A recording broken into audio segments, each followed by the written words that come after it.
Hello बच्चों, welcome to दक्षिणा learning platform and this amazing session.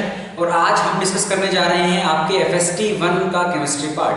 तो चलिए शुरू करते हैं। अगेन सेम पैटर्न है जो हमारा हर टेस्ट में रहता है कि पहले 15 आपके इनऑर्गेनिक के हैं, फिर आपके ऑर्गेनिक के हैं और लास्ट के 15 आपके फिजिकल केमिस्ट्री के क्वेश्चन यहाँ पे हैं। और ये पेपर FST 1 की अगर हम बात करें बेटा कंपेरेटिवली काफ़ी आसान है, ठीक है, बहुत आसान पेपर है। अगर हम बात करें आपका जो लास्ट HST 2 हुआ है उसकी कंपैरिजन में तो बहुत ही आसान ये पेपर है, ठीक है। तो आप कह सकते हो कि आपके इनऑर्गेनिक में 2 क्वेश्चन गलत हो सकते थे, है ना, बाकी सारे आपको सही करने ही चाहिए थे, आसान क्वेश्चन थे। और आपका एक क्वेश्चन फिजिकल केमिस्ट्री में आप इधर उधर जो है गलती कर सकते थे। तो ये मान लो 4 से 5 क्वेश्चन को छोड़ के बाकी सारे क्वेश्चन बनने लायक थे। बनने लायक तो सारे थे, लेकिन हल्के से थोड़े से जो है आप इधर मिस्टेक्स कर सकते थे, ठीक है। तो उतने मार्क्स आपके आने चाहिए थे, ठीक है। पेपर आसान है, चलिए शुरू करते हैं। तो सबसे पहला क्वेश्चन अगर हम देखें इनऑर्गेनिक केमिस्ट्री का, इसमें आपसे पूछा गया है which is insoluble in NaOH, ठीक है। आपको कुछ हाइड्रोक्साइड्स दिए गए हैं और पूछा गया है कौन सा हाइड्रोक्साइड जो है बेटा इसमें इनसोल्यूबल होगा। तो अगर हम समझना चाहें तो हमें क्या क्या दिया गया है, CrOH थ्राइस, ठीक है। आपके पास क्रोमियम +3 में है, फिर आपके पास क्या है, फेरिक है, Fe+3 में है, फिर आपके पास जिंक है +2 में और लेड है +2 में, ठीक है। PbOH ट्वाइस है, ZnOH ट्वाइस है। तो जिंक का हाइड्रोक्साइड है, लेड का है, आयरन का है और आपका क्रोमियम का है। तो अब अगर हम सोचें कि NaOH में सोल्यूबल करवाना है, NaOH क्या बेटा आपका बेसिक है, ठीक है। तो अगर आपके पास एसिडिक रहा या एम्फोटेरिक रहा तो वो तो बेटा क्या होगा, आपका सोल्यूबल हो जाएगा। लेकिन अगर बेस ही रहा तो वो सोल्यूबल नहीं होगा, ठीक है, वो नहीं घुलेगा इसमें। तो अगर हम बात करें तो बस आपको यही चेक करना था। तो ये क्वेश्चन जो बेस्ड है ये इसी बात पे बेस्ड है। तो हम बात कर रहे हैं NaOH में इनसोल्यूबल की, ठीक है। NaOH में सोल्युबिलिटी की बात हमें करनी है। आपका जो पहला ऑप्शन, जैसे अगर मान लीजिए मैं बात करता हूं, हमने कहा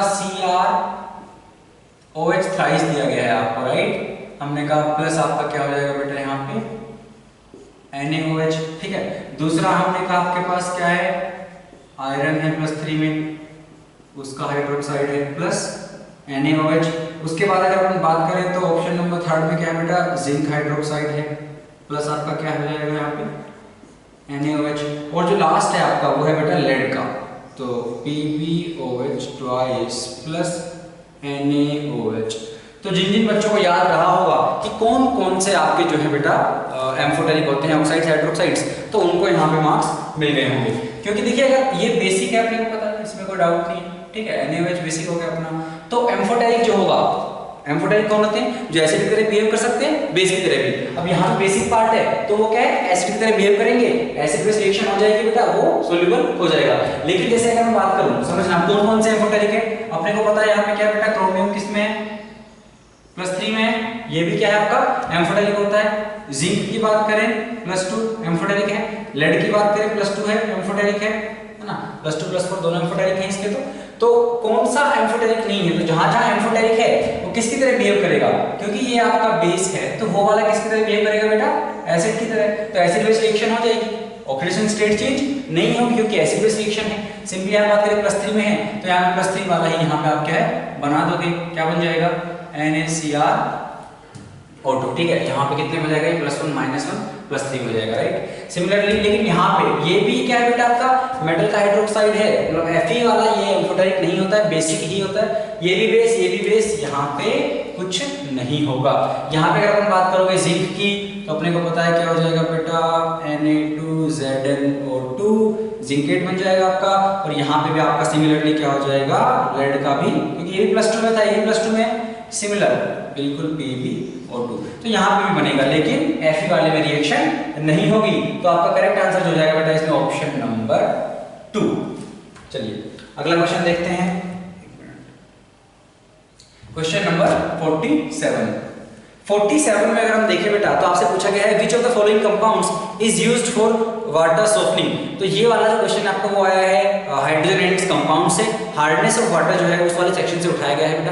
तो अपने को पता है भाई कि कैल्शियम मैग्नीशियम के आयन अगर आपके पानी में हो तो उनकी वजह से क्या है आपका वाटर में हार्डनेस होती है। अब टेम्पररी रहेगी permanent, that depends on the type of anion. अगर आपके पास बाइकार्बोनेट है तो अपनी टेम्पररी है, सल्फेट है, क्लोराइड है, ये सारे हैं तो आपकी परमानेंट है। तो वहां पे कुछ मेथड्स भी उन्होंने दिए गए हैं कि टेम्पररी को कैसे अलग कर सकते हैं। सिंपली अगर आप बॉईल कर दोगे पानी को तो टेम्पररी दूर हो जाती है, ये सारी बातें हैं, ठीक है। और फिर अपने पास स्लेट लाइम वाला मेथड भी है, ठीक है, जो बहुत बार पूछा जाता है। उसके अलावा अगर बात करूँ परमानेंट की, है ना, तो ये परमानेंट वाले सेक्शन से थोड़ा क्वेश्चन है। परमानेंट में अगर बात करें 4 मेथड पढ़ते हैं वहाँ पे, वॉशिंग सोडा वाला बेटा आपका, फिर परम्यूटेड मेथड या जियोलाइट प्रोसेस, ठीक है, काल्गन प्रोसेस हम हमें पढ़ते हैं वहाँ पे, ठीक है, और तो ये सारी चीजें हम वहाँ पे पढ़ते हैं। तो वहीं से अगर हम देखें सबसे पहला ऑप्शन जो दिया गया है वही है क्वेश्चन कि वाटर सॉफ्टनिंग के लिए क्या यूज करते हैं, तो हार्डनेस दूर करने के लिए वाटर की कौन कौन से उसको यूज किया जाएगा। तो पहला अगर आप देखो तो आपको दिया गया है Na6, थ्योरेटिकल क्वेश्चन है ये वाला, P6O18, है ना, कहीं कहीं पे आपको ऐसे भी मिल सकता है Na6, इसको ऐसे लिख देंगे, ठीक है, इसको हम बोलते हैं क्या है, सोडियम हेक्सामेटाफॉस्फेट, ठीक है, ये आपको मिल जाएगा। कौन सी प्रोसेस का बात कर रहे हैं, कौन सी प्रोसेस में यूज करते हैं बेटा इसका, काल्गन प्रोसेस, ठीक है, ठीक है, इसमें आपको यह जो मिलेगा। अच्छा, उसके अलावा अगर हम बात करें दूसरा वाला जो है, तो इस प्रोसेस में इसको यूज करते हैं, डिटेल में नहीं जाएंगे क्या होता है क्या नहीं होता है, सिंपल पूछा गया है कौन कौन वाटर सॉफ्टनिंग में यूज किया जाता है, लेकिन हाँ आपको सारा पता होना चाहिए कि किस तरह से ये कैल्शियम मैग्नीशियम वालों के साथ आयन के साथ रिएक्शन करके क्या बनाता है, वो सारा आपको पता होना चाहिए। एनसीईआरटी में बेसिकली जितना दिया है उतना याद कर लीजिए, ठीक है। उसके बाद बात करते हैं ऑप्शन नंबर 2। ऑप्शन नंबर 2 में आपको बेटा EDTA दिया गया है। तो कई बार आप क्वेश्चन देखते हो जनरली कि वाटर की हार्डनेस का एस्टिमेशन करने के लिए आप क्या यूज करते हो, तो EDTA का वहां पे नाम आता है, क्योंकि EDTA बेटा क्या है, कैल्शियम मैग्नीशियम के साथ क्या है, एक सोल्यूबल कंपाउंड वहां पे बना लेता है, ठीक है, किलेटिंग लिगेंड है ये, तो वो वहां पे सोल्यूबल कंपाउंड कैल्शियम मैग्नीशियम के साथ बनाता है। तो ये वाला भी क्या है, हम वाटर सॉफ्टनिंग के लिए EDTA का यूज भी आप कर सकते हो। उसके बाद बात करें थर्ड का, तो ये आपको दिया गया है सोडियम एल्यूमिनियम सिलिकेट, आपको दिया गया है बेटा। तो ये वाला कौन सा है, जिन बच्चों को अगर याद आ रहा हो तो जियोलाइट प्रोसेस जो आपकी है, जियोलाइट मेथड जो है आपका, ठीक है, या जिसको परम्यूटेड भी बोलते हैं, PRMUTIT, ठीक है, ये वाला भी इसको नाम देते हैं, तो जिसमें अपन इसका यूज करते हैं। तो जियोलाइट मेथड में हम सोडियम एल्यूमिनियम सिलिकेट्स वगैरह यूज करते हैं, तो ये भी वाटर सॉफ्टनिंग के लिए यूज किया जाता है। तो सारे के सारे ही यूज करते हैं, तो आंसर क्या हो जाएगा बेटा, all of this, option number 4। अगला क्वेश्चन देखिए बेटा, बहुत ही आसान है, क्वेश्चन नंबर 48 में आपसे बोला गया है hybridisation state of graphite, diamond and silicate. इससे आसान क्वेश्चन आपको नहीं मिल सकता। तो अगर हम बात करें डायमंड में, तो डायमंड में अपने को पता है क्या होता है, एक कार्बन आपका क्या है बेटा, 4 कार्बन से कनेक्ट होता है, फिर उसके बाद वो भी 4 से कनेक्ट होगा, इस तरीके से क्या है आपका एक नेटवर्क सॉलिड बनता है।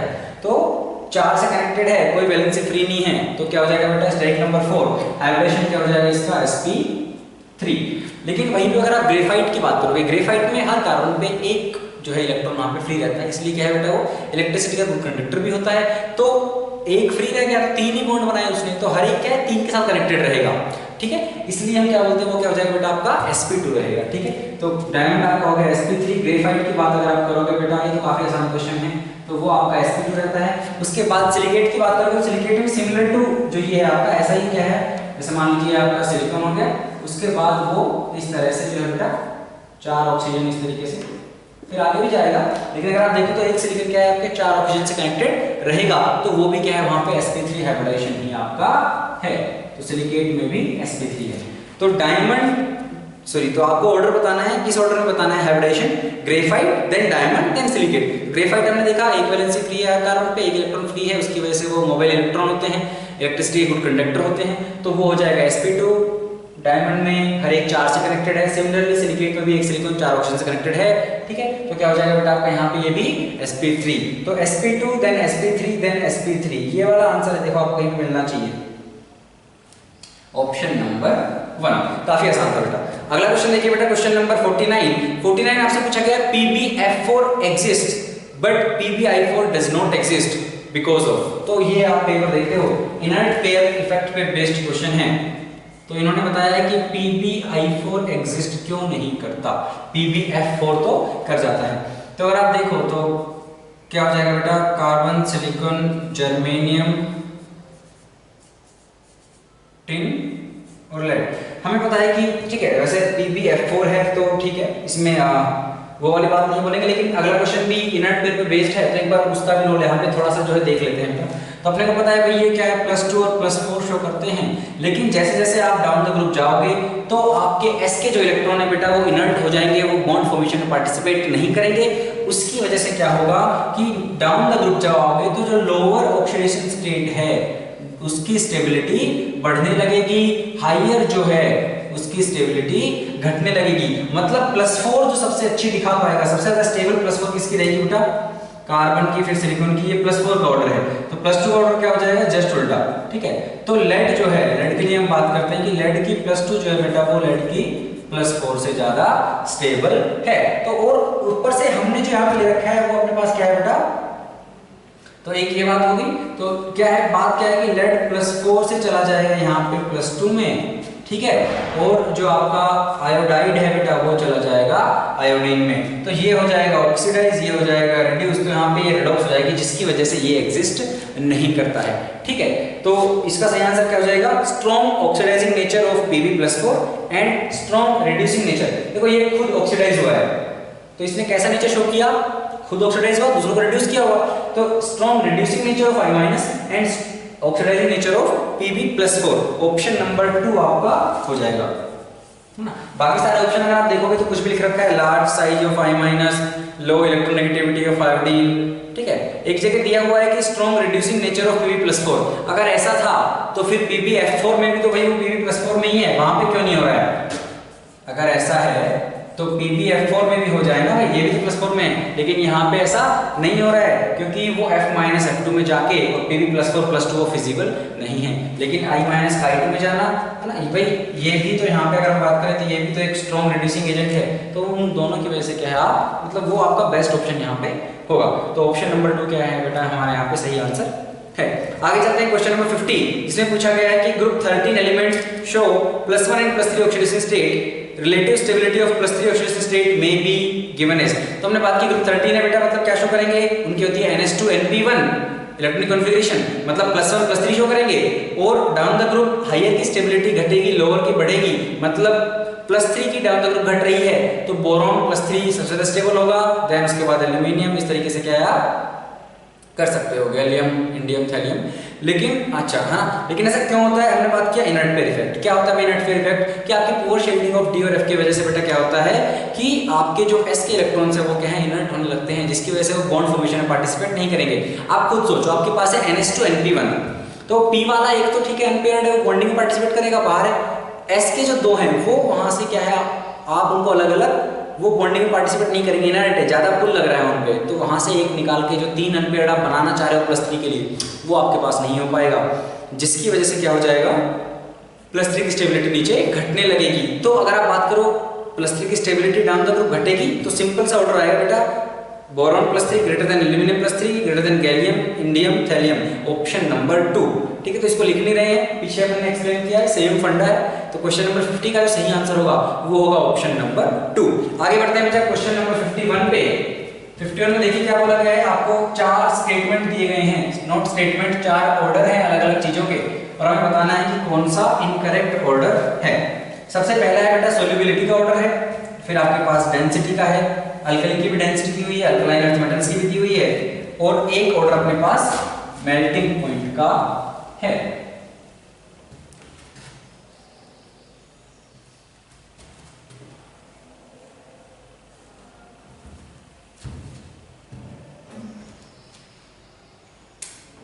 चलिए क्वेश्चन नंबर 51, तो हमने कहा सबसे पहले सोल्यूबिलिटी का है, क्या क्या दिया हुआ है, सीजियम फ्लोराइड की दी हुई है इन्होंने, greater than caesium chloride, greater than caesium bromide. हमें बताना है सोल्यूबिलिटी का ऑर्डर। एक बात समझना बेटा, सिंपल सा फंडा ऐसे सोच सकते हैं आप कि भाई सीजियम है, उसके साथ फिर आपका फ्लोरीन छोटा होगा, फिर सीजियम है, ठीक है, और यहाँ पे अगर अपन देखें सीजियम है, ब्रोमाइड भी बेटा बड़ा होगा, सीजियम है, ब्रोमाइड भी बड़ा होगा, तो अच्छी पैकिंग कहाँ पे होगी, है ना, इधर होगी, क्योंकि इधर क्या कंपेरेबल साइज है आपके कैटायन और एनायन के, है ना, वो डिफरेंस क्या है, कम होता जा रहा है। यहाँ पे डिफरेंस कैटायन एनायन में काफी ज्यादा है, तो सॉल्वेंट जो होगा वो यहाँ पे आप कह सकते हो कि जो फ्लोराइड है छोटा साइज है, कैटायन तो सेम है आपके पास, तो एनायन का साइज जो है अगर हम देखें तो फ्लोराइड सबसे छोटा है, तो उसकी हाइड्रेशन एनर्जी काफी ज्यादा हो जाएगी, जिसकी वजह से सबसे ज्यादा सोल्युबिलिटी जो होगी वो सीजियम फ्लोराइड की होगी, देन क्लोराइड की, देन ब्रोमाइड की। ठीक है, तो हम इन एनायंस की हाइड्रेशन एनर्जी को क्या है यहाँ पे बोल सकते हैं, जिसकी वजह से ऐसा हो रहा होगा। ठीक है, अच्छा, तो हमने कहा ये वाला ऑर्डर सोल्युबिलिटी का अगर आप बात करो तो ये वाला ऑर्डर सोल्युबिलिटी का ठीक है। अच्छा, आगे बात करें अगर अपन ऑप्शन नंबर 2, तो डेंसिटी का ऑर्डर दिया गया बेटा रटने वाला है, लेकिन फिर भी देख लेते हैं। Beryllium, magnesium, calcium, strontium, barium, क्या ऑर्डर आता है? कैल्शियम तक क्या है बेटा डिक्रीज होती है, फिर स्ट्रोंशियम बेरियम की बढ़ जाती है। अगेन ये जैसे ये बीसीसी होते हैं, अलग अलग क्रिस्टल स्ट्रक्चर इनका है, अलग अलग क्या है बेटा इनकी, जैसे बीसीसी है, कोई सीसीपी है, कोई एचसीपी है, तो जिसकी वजह से क्या है आपके पास और ऐसे बात करें तो बेरिलियम क्या है, एचसीपी है, तो इनकी वजह से ये क्या है आपका एक अलग ऑर्डर आएगा, सारों के सेम लैटिस नहीं है। ठीक है, तो इसमें रटना ही है, कुछ दिमाग नहीं लगाना है। बेरियम हो जाएगा, फिर आपका स्ट्रोंशियम है बेटा, फिर आपका बेरिलियम है, फिर आपका मैग्नीशियम है, देन आपका कैल्शियम है, और यही ऑर्डर हमें दिया गया है। तो ऑप्शन नंबर 2 भी सही है, हमें इनकरेक्ट बताना है। ऑप्शन नंबर 3 में अगर आप देखोगे तो अल्कली के फ्लोराइड्स हैं CaF2, MgF2, SrF2, BaF2 और BeF2। मेल्टिंग पॉइंट का ऑर्डर है, आपको ये दे रखा है।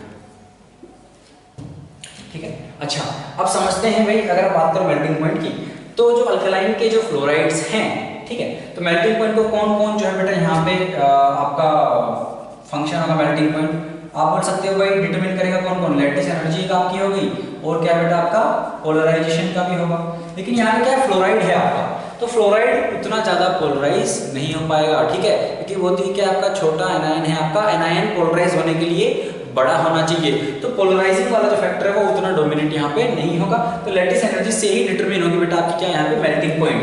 जितना ज्यादा लैटिस एनर्जी समथिंग जो हमें क्या है बेटा उसको मेल्ट करने के लिए देनी है ना, एंडोथर्मिक है, अपने को हीट देनी पड़ेगी मेल्ट कराने के लिए।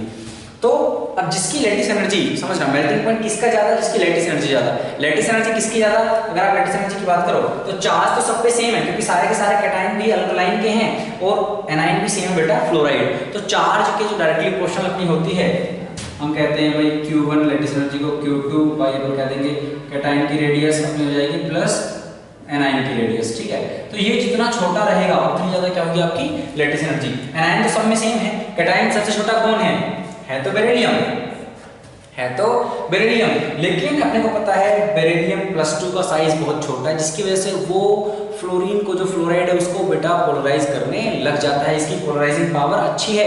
तो जनरली फ्लोरीन नहीं होता है, लेकिन कुछ कैटायन हैं जो पोलराइज कर सकते हैं, उनमें से बेरिलियम +2 भी एक है, क्योंकि इसकी बेटा पोलराइजिंग पावर क्या है अच्छी है, क्योंकि इसका साइज छोटा है। ठीक है, तो वो चार्ज डेंसिटी क्या है ज्यादा रहेगी। तो हमने कहा भाई क्या हो जाएगा यहाँ पे, ये पोलराइज होगा। एक्चुअल ऑर्डर जो आता है अगर हम देखें, हमने कहा ऑर्डर क्या होना चाहिए था वैसे, अगर हम सोचें तो BeF2, मतलब हम केवल इस वाले लॉजिक से देखें तो लैटिस एनर्जी पे डिपेंड कर रहा है, लैटिस एनर्जी आपकी रेडियस के इनवर्सली प्रोपोर्शनल है, तो ये छोटा होना चाहिए। तो हमने कहा कैटायन बेरिलियम सबसे छोटा है, beryllium, magnesium, calcium, strontium, barium, तो मैंने कहा ये होना चाहिए था this greater than this greater than this greater than this. ठीक है, लेकिन क्योंकि ये पोलराइज होता है और इनके जो मेल्टिंग पॉइंट्स हैं उनमें ज्यादा डिफरेंस भी क्या है, मतलब बहुत ड्रास्टिक उतना डिफरेंस नहीं जितना ऑक्साइड में है, तो जिसकी वजह से क्या थोड़ा बहुत भी चेंज होता है, तो ये वाला लास्ट में चला जाता है। तो BeF2 जो है बेटा वो लास्ट में आएगा, सबसे पहले नहीं होगा। ठीक है, ये ऑर्डर में लास्ट में चला जाएगा, और क्योंकि मैग्नीशियम भी थोड़ा बहुत पोलराइज करेगा तो मैग्नीशियम भी कैल्शियम के इधर आता है। तो जो ये ऑर्डर दिया गया है ये बस इसमें अगर आप साइन चेंज कर दो तो सही ऑर्डर आ जाएगा, मतलब कैल्शियम सबसे आगे, देन मैग्नीशियम, फिर स्ट्रोंशियम, बेरियम, लास्ट में बेरिलियम। तो साइन ये होना चाहिए था बेटा मेल्टिंग पॉइंट का, तो ये इनकरेक्ट है। आंसर क्या हो जाएगा अपना 51 का थर्ड। आई होप आपको समझ में आया होगा। कुछ जगह पे ऐसे केसेस मिलेंगे जहां पे क्या है आपकी जो पोलराइजेबिलिटी है एनायन की वो अच्छी खासी होगी, तो वहां पे हम उसके अकॉर्डिंग देखेंगे आंसर को। ठीक है, ना कि फिर लैटिस एनर्जी के अकॉर्डिंग। तो कोई एक फैक्टर आपका डोमिनेंट रहेगा जिसके अकॉर्डिंग क्या है हम मेल्टिंग पॉइंट का ऑर्डर बेटा डिसाइड करेंगे। लास्ट देखते हैं बेटा डेंसिटी का ऑर्डर अल्कली के लिए दिया गया है। अल्कली के लिए अगर आप बात करोगे तो सिंपल सा ऑर्डर है, बस क्या बोलते हैं हम, सोडियम, पोटाशियम, रुबिडियम, सीजियम। तो बस इसमें एक यहाँ पे केवल ये ऑर्डर में चेंज आता है कि सोडियम की जो है बेटा आपकी पोटाशियम से ज़्यादा होती है और वो इन्होंने दे रखी है, ठीक है। तो ये रहेगा ऑर्डर, बस इस ऑर्डर में सोडियम को पोटाशियम के इधर लेके जाना है, तो ये भी करेक्ट दिया हुआ है, ठीक है। तो डेंसिटी के ऑर्डर मेरे ख्याल से काफ़ी बार HSTs में भी आए थे, तो ये आपको अच्छे से बेटा पता होनी चाहिए। और मेल्टिंग पॉइंट, सोल्युबिलिटी, ये सारी चीज़ जो है बेटा आपको, ठीक है, कलर वगैरह ये सब आपको अच्छे से देखना आना चाहिए, कैसे निकालना है, कैसे पता करना है, आसान है, हो जाएगा। चलिए अगला क्वेश्चन देखते हैं बेटा, क्वेश्चन नंबर 52 अगर हम देखें तो 52 भी एस ब्लॉक से ही है। क्या पूछा गया है कि इनकरेक्ट स्टेटमेंट बताना है। Again first statement is NaHCO3 यानी sodium bicarbonate and potassium bicarbonate have same crystal structure. जी नहीं, पहला ही स्टेटमेंट रॉन्ग है बेटा। अगर हम बात करें सोडियम बाइकार्बोनेट की, ठीक है, अगर हम बात करें NaHCO3 और बात कर रहे हैं हम KHCO3 की, तो बेटा ये आपका FCC है और बेटा ये आपका BCC है। देखो ये डिपेंड करेगा पर कैटायन और एनायन का जो साइज रेशियो है उसके अकॉर्डिंग डिसाइड करेगा कि भाई आपका कैटायन एनायन का जो साइज है उसके अकॉर्डिंग आपका कौन सी वॉइड में जो है फिट बैठेगा बेटा कैटायन, उसके अकॉर्डिंग ये जो है आपके डिसाइड होंगे। तो एक थ्योरेटिकल क्वेश्चन रटने वाला है, पता होना चाहिए इन दोनों के अलग अलग क्रिस्टल स्ट्रक्चर हैं। तो यही इनकरेक्ट है, तो 52 का जो आंसर हो जाएगा वो हो जाएगा फर्स्ट। बाकी ऑप्शन भी देख लेते हैं। Option number 2 says on heating LiNO3 lithium nitrate decomposes into Li2O and NO2। देखिए बाकी जितने भी नाइट्रेट हैं, लिथियम वाले को छोड़ दीजिए, बाकी जितने भी है वो नाइट्राइट प्लस ऑक्सीजन देते हैं, लेकिन जो आपका लिथियम है तो ये भी सही दिया हुआ है बेटा। डिकम्पोज करोगे तो ऑक्साइड मिलेगा प्लस NO2 मिलेगा प्लस O2 मिलेगा, तो ये आपको सही दिया हुआ है, ठीक है। बाकी जो होंगे बेटा वो नाइट्राइट प्लस ऑक्सीजन देते, लेकिन लिथियम जो है वो आपको oxide plus NO2 plus O2 देता है। Option number 3 says among alkali metals Li imparts crimson red colour to flame. तो रटने वाला क्वेश्चन है भाई, लिथियम का क्रिम्सन रेड होता है, सही बात है, क्रिम्सन रेड होता है, सही बात है।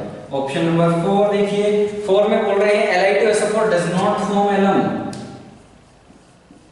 तो जब हम बोलते हैं एलम की, जब हम बात करते हैं तो हम कहते हैं भाई एलम कुछ इस तरह का होता है, किस तरह का भाई, M2SO4, ठीक है, फिर यहाँ पे कुछ N2 लिख लेते हैं, N2SO4 थ्राइस 24H2O, ठीक है। अब यहाँ पे जो M है हमने को दिखा है सल्फेट में -2, तो M जो है वो 2 ले रखे हैं, तो इसमें +1 रहेगा और जो N2 है इसमें क्या रहेगा बेटा, +3 रहेगा, ठीक है। तो हम बोलते हैं भाई ये +3, जैसे मान लीजिए एल्यूमिनियम 3+ हो गया, ठीक है। इधर +1 में हम बोलते हैं मान लीजिए सोडियम हो गया, अमोनियम हो गया, तो फिर लिथियम क्यों नहीं हो सकता है, क्योंकि लिथियम का जो साइज है ना बेटा उसकी वजह से नहीं हो पाता है। तो इसके साइज को हम इसके लिए रिस्पॉन्सिबल मानते हैं कि लिथियम का जो साइज है लिथियम प्लस का काफी छोटा है, इसकी वजह से क्या है ये वाला एलम का फॉर्मेशन नहीं करता है, ध्यान रखना, ठीक है। लिथियम नहीं करता है, +1 है लेकिन तभी भी नहीं करता है, ठीक है।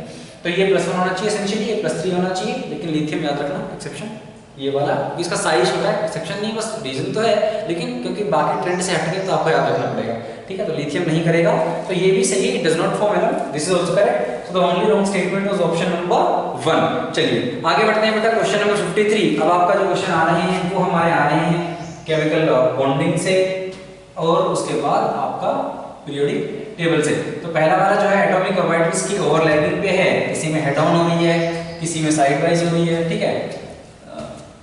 तो हमें बताना है कि क्या बनेगा, कौन कौन सा जो है ओवरलैपिंग सही है।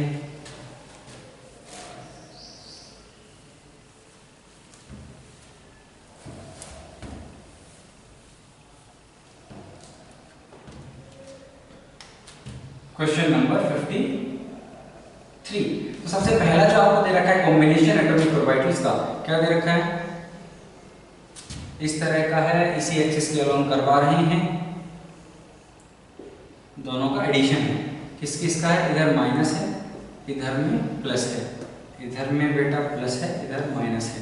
ऐसा कराओगे तो क्या होगा भाई, आपकी प्लस और माइनस है ना, सेम साइन यहाँ पे नहीं है, तो यहाँ पे क्या हो जाएगा बेटा, एंटी बॉन्डिंग होगा। तो यहाँ पे जो आपका बनेगा वो कैसा बनेगा भाई, ये माइनस है, ये माइनस हो गया बेटा, वो आपका प्लस है, उधर यहाँ पे आपका प्लस था, ये माइनस था, ये माइनस प्लस प्लस माइनस। तो तो इस तरह का आएगा, यहाँ पे एक नोडल प्लेन आपको मिलेगा, इस तरह का होगा। दोनों प्लस प्लस रहते तो आपका जो न्यूक्लियस उसके बीच में इलेक्ट्रॉन डेंसिटी बढ़ जाती, लेकिन एक प्लस एक माइनस है तो आपका डिस्ट्रक्टिव इंटरफेरेंस है, इस तरह का कुछ आपको देखने को मिलेगा। तो हमने कहा, लेकिन पहले वाले में जो दिया गया है वो क्या दिया गया है, इंक्रीज कर दिया इलेक्ट्रॉन डेंसिटी इधर, ठीक है, प्लस माइनस, और इधर में जो है उन्होंने इंक्रीज कर दिया, जो कि गलत है, ऐसा होगा। तो 1 रॉन्ग है, 2 में ऐसा ही दिया हुआ है, तो ऑप्शन 2 करेक्ट है, लेकिन 1 रॉन्ग है ना। हमने देखा 1 रॉन्ग क्यों है, क्योंकि वहां पे आपका इलेक्ट्रॉन डेंसिटी बढ़ेगी नहीं, इस तरह से घट जाएगी, ठीक है। ऑप्शन नंबर 2 करेक्ट है, तो करेक्ट ही बताना था बेटा, तो 2 करेक्ट है। अब 3 देख लेते हैं, 3 में क्या दिया हुआ है। अब कुछ बच्चे यहाँ पे कंफ्यूज हो सकते थे, कंफ्यूज क्यों हो सकते थे, क्योंकि आपने साइन नहीं देखा, किस चीज का, आपने लोब्स का साइन तो देख लिया, प्लस प्लस माइनस माइनस, यहाँ पे बेटा माइनस दिया हुआ है, प्लस नहीं है यहाँ पे। और जब कभी आपका ऐसा सब्सट्रैक्शन आ जाए ना, तो आप सब्ट्रैक्ट कर रहे हैं, सब्ट्रैक्शन अगर आपका आगे बढ़ता तो क्या कर सकते हैं, जो एक लोब है उसको आप उल्टा कर सकते हो, मतलब इसको मैं ऐसा भी लिख सकता हूँ, इसको मैं ऐसा भी लिख सकता हूँ, प्लस माइनस, इसको प्लस कर दीजिए, और जो लोब है इसको माइनस प्लस कर दीजिए। तो अगर प्लस प्लस रहता और ये मेरे से एडिशन करवाता अगर, तो आपको ऐसा मिलता, लेकिन एडिशन नहीं करवा रहा है, सब्ट्रैक्शन है, तो एक लोब के साइन उल्टा कर दीजिए और एडिशन कर दीजिए, बात बराबर है। तो ऐसा कुछ आपको बेटा देखने को मिलेगा यहाँ पे। तो इसमें क्या हो जाएगा बेटा, यहाँ पे प्लस, यहाँ पे माइनस, ठीक है, यहाँ पे माइनस, यहाँ पे प्लस। तो जो दिया है आपको, ये दिया है, गलत है ना, एंटी बॉन्डिंग है, बॉन्डिंग वहां पे नहीं होगा, तो ये वाला स्टेटमेंट भी रॉन्ग है। और फोर्थ दिया गया है ऑल ऑफ दीज, तो वो भी गलत है। तो ऑप्शन नंबर 2 यहाँ पे क्या है, हो जाएगा आंसर। यहाँ पे हाँ, जिन बच्चों ने ये सोचा होगा कि यार थर्ड तो सही है, क्योंकि इस साइन पे हमने ध्यान नहीं दिया, जनरली हम नहीं देते हैं, जनरली एडिशन होता है तो एडिशन यहाँ पे नहीं दिया, सब्ट्रैक्शन है, लेकिन जिन्होंने इस पे ध्यान नहीं दिया सोचा यार सेकंड भी सही है, थर्ड भी सही है, लेकिन ऐसा कोई ऑप्शन नहीं इसमें सेकंड थर्ड दोनों सही हो, ठीक है। फर्स्ट टाइम जब मैंने क्वेश्चन पढ़ा मैंने भी सोचा कि यार इसमें तो करेक्शन की रिक्वायरमेंट है क्वेश्चन में, लेकिन नहीं, आपको इसलिए हर चीज को बारीकी से देखना है। तो नेक्स्ट टाइम जब भी क्वेश्चन आए बेटा इस वाले साइन को भी देखना है। चलिए अगला क्वेश्चन देखिए, क्वेश्चन नंबर 54, हाइड्रोजन बॉन्डिंग पे बेस्ड बेटा ये क्वेश्चन है। बोल रहे हैं वोलेटिलिटी का ऑर्डर बताना है, कौन ज्यादा वोलेटाइल है ना, कौन ज्यादा वोलेटाइल है ये बताना है। पहला अगर आप देखोगे तो ऑर्डर दिया गया है अमोनिया से ज्यादा वोलेटाइल H2O है, जी नहीं, H2O की हाइड्रोजन बॉन्डिंग भी अमोनिया से अच्छी है। क्यों? क्योंकि जो चार्ज डेवलप होगा है ना, जो डेल्टा प्लस माइनस डेवलप हो रहे हैं हाइड्रोजन और ऑक्सीजन पे, वो नाइट्रोजन की कंपैरिजन में ज्यादा है। इलेक्ट्रोनेगेटिविटी जो है डिफरेंस ज्यादा है ऑक्सीजन और हाइड्रोजन के बीच में, तो उसकी हाइड्रोजन बॉन्डिंग स्ट्रॉन्ग भी है और ज्यादा नंबर ऑफ हाइड्रोजन बॉन्ड्स भी बनाता है वाटर एज कंपेयर टू आपका अमोनिया। तो वाटर दोनों ही केसेस में जीत रहा है, स्ट्रेंथ भी बॉन्डिंग की ज्यादा है, एक्सटेंट भी ज्यादा है, तो उसी की बॉइलिंग पॉइंट ज्यादा होगा, तो वोलेटाइल क्या है वो कम होगा। तो this is wrong. Option number 2 देखिए, ऑप्शन नंबर 2 में बोला गया है पी नाइट्रोफिनॉल। पी नाइट्रोफिनॉल है बेटा, एक तो आपका पैरा पे नाइट्रो बोल दिया और एक में आपका ऑर्थो नाइट्रोफिनॉल।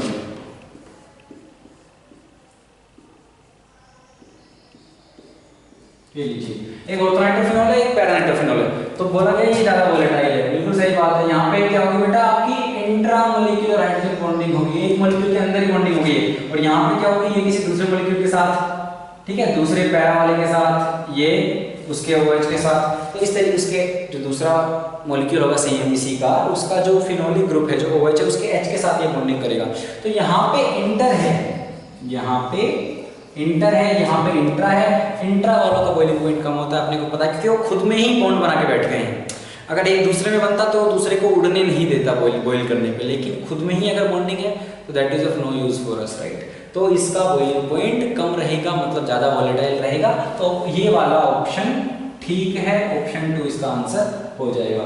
ऑप्शन नंबर 3 देखिए बेटा, मेथनॉल दिया गया है और डाइमिथाइल ईथर दिया गया है, CH3OH है, CH3O CH3 है। तो अगर आप ये सोच लोगे कि सर इसका जो मोलिकुलर वेट है ईथर का ज्यादा है इस वाले कंपैरिजन में, लेकिन आप फिर हाइड्रोजन बॉन्डिंग भूल गए हो, ठीक है, कोई ऐसा बहुत खतरनाक डिफरेंस नहीं है यहाँ पे, हाँ उसका ज्यादा है मोलिकुलर वेट, लेकिन बेटा इसमें हाइड्रोजन बॉन्डिंग है, अल्कोहल है ये, तो इसका उससे कहीं ज्यादा होगा।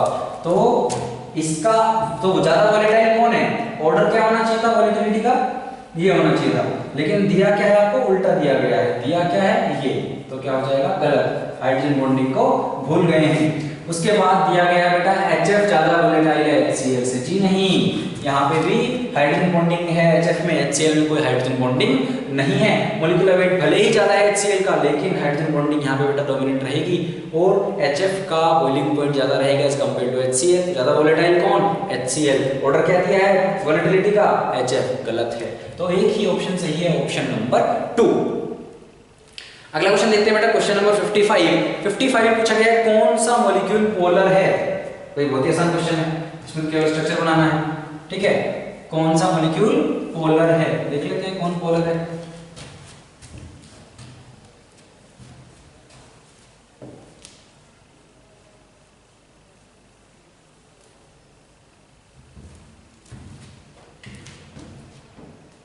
क्वेश्चन नंबर 55 हमें बताना है पोलर कौन है। पहला दिया गया है बेटा HCF2, पहला दिया गया है HCF2।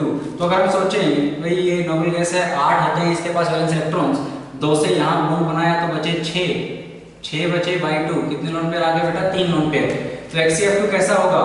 HCFF और 3 लोन पेयर बेटा इस तरह से रहेंगे। तो क्या आ रहा है ये तो क्या आ गया बेटा आपका लीनियर आ गया है। यहाँ पे क्या है आपकी किसी तरह की डायगोनल मोमेंट नहीं होगी, म्यू क्या हो जाएगा यहाँ पे 0, तो ये तो नहीं है। उसके बाद अगर हम देखें HCF4 देख लेते हैं भाई। HCF4 में क्या 8 होते हैं, 4 बॉन्ड बनाए, 4 बच गए बाई 2 के 2 लोन पेयर आ गए। अरे यार ये क्या हो गया बेटा आपका स्क्वायर प्लेनर हो गया है। HCF इधर एक लोन पेयर, इधर एक लोन पेयर, यहाँ पे भी ये तो एक ही प्लेन में है। ठीक है, चारों के चारों, तो यहाँ पे भी बेटा आपका डायगोनल मोमेंट क्या आ जाएगा? म्यू क्या आ जाएगा? 0 आ जाएगा। Option number 3। थर्ड को अगर आप देखोगे बेटा N2O5 है। N2O5 का स्ट्रक्चर अगर आप बनाओगे NON डबल बॉन्ड O, इसके पास लोन पेयर भी रहेंगे। यहाँ पे कुछ ना कुछ म्यू आपकी बेटा रहेगी, यहाँ पे नॉन जीरो रहेगी, तो यहाँ पे आपकी कुछ ना कुछ म्यू रहेगी। ये आपका पोलर है और ऑप्शन नंबर 3 ही सही आंसर है। अगर हम देखें क्योंकि 4th में आप समझ जाते हैं, B2 क्या दिया है H6, तो डायबोरेट का स्ट्रक्चर अगर आप बनाओगे तो बोरॉन, ठीक है, इस वाले को आप ऐसे कर दीजिए, ये सामने की तरफ, ये वाला पीछे की तरफ, ये वाला सामने की तरफ, और जो बनाना बॉन्ड है वो प्लेन में ही है, ये इस तरीके से। ठीक है, तो इस वाले की बेटा कोई डायगोनल नहीं रहेगी, क्योंकि देखिए ये BH वाले जो है वो सेम प्लेन में है और ये एक ऊपर एक नीचे है, तो ये भी कट जाएगा, तो कुछ भी आपके पास नहीं रहेगा। यहाँ पे भी म्यू क्या आएगी बेटा? 0 आएगी। तो जो पोलर है वो कौन सा है? N2O5, option number 3। आगे चलते हैं बेटा क्वेश्चन नंबर 56 में। 56 में अगर आप समझें, पूछा गया है in which of the following molecule the bond length around the central atom are not equal. Again structure बनाना है, ठीक है, और आप समझ जाओगे। पहला दिया गया बेटा सल्फर हेक्साफ्लोराइड, तो SF6 वैलेंस इलेक्ट्रॉन 6 होते हैं, 6 ही बनाए हैं, मतलब 0 लोन पेयर हैं, तो सिंपली क्या हो जाएगा बेटा आपका ये स्क्वायर बाइपिरामिडल SFFF इस तरह से है। तो यहाँ पे तो कुछ नहीं मिला है, ठीक है, ऑक्टाहेड्रल बोल लीजिए इसको, टिंग टिंग टिंग टिंग टिंग टिंग टिंग, कुछ नहीं है, मतलब इसमें तो आपके पास क्या बताना था हमें, तो ऑक्टाहेड्रल में तो 6 की 6 बेटा जो है वो सब बिल्कुल सिमेट्रिक है ना। आप इसको प्लेन ले लीजिए, किन्हीं और 4 को पकड़ के ले लीजिए, तो 6 के 6 इसमें तो बराबर है, तो इसमें ऐसा कुछ देखने को नहीं मिलेगा। दूसरा देखिए HCF4 अभी बनाया था, ये रहा, तो चारों जो स्क्वायर प्लेनर है एक ही प्लेन में है चारों, तो ज़ीनोन और फ्लोराइड के बीच की जो बॉन्ड लेंथ है Xc और F की वो भी सेम रहेगी। यहाँ पे ऑक्टाहेड्रल था वो भी सेम है, तो इसमें भी नहीं मिली हमें 2 बॉन्ड लेंथ अलग अलग। उसके बाद हम चले आगे, ओके, HCF4 तो हमें दिया ही नहीं हुआ है, my mistake. Second one is BrF3, second one is बेटा BrF3। तो अगर आप बात करें ब्रोमीन के पास कितने वैलेंस इलेक्ट्रॉन बेटा, यहाँ पे 7 होते हैं, 3 बॉन्ड बनाए बाई 2 लोन पेयर आ गए हैं, तो ये कैसा होगा? तो भाई 2 lone pair, 3 sigma bonds, 5 strike number sp3d, और आपके पास लोन पेयर है बेटा, कहाँ रहेंगे? इक्वेटोरियल पे रहेंगे। आपके जो इलेक्ट्रोनेगेटिव है वो कहाँ रहेगा? एक्सियल पे रहेगा। एक फिर भी बचता है, 2 लोन पेयर इस तरीके से हो जाएंगे।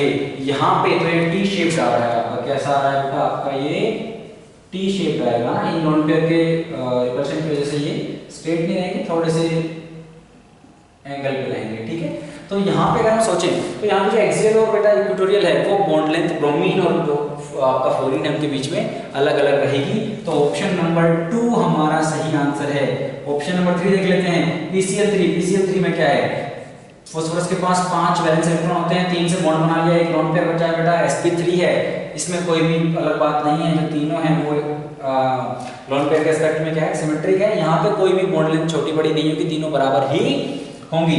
ऑप्शन नंबर 4 की बात कर लेते हैं बेटा। 4 में BF3 है, तो BF3 की बात करोगे तो BF3 तो बहुत ही आसान है, F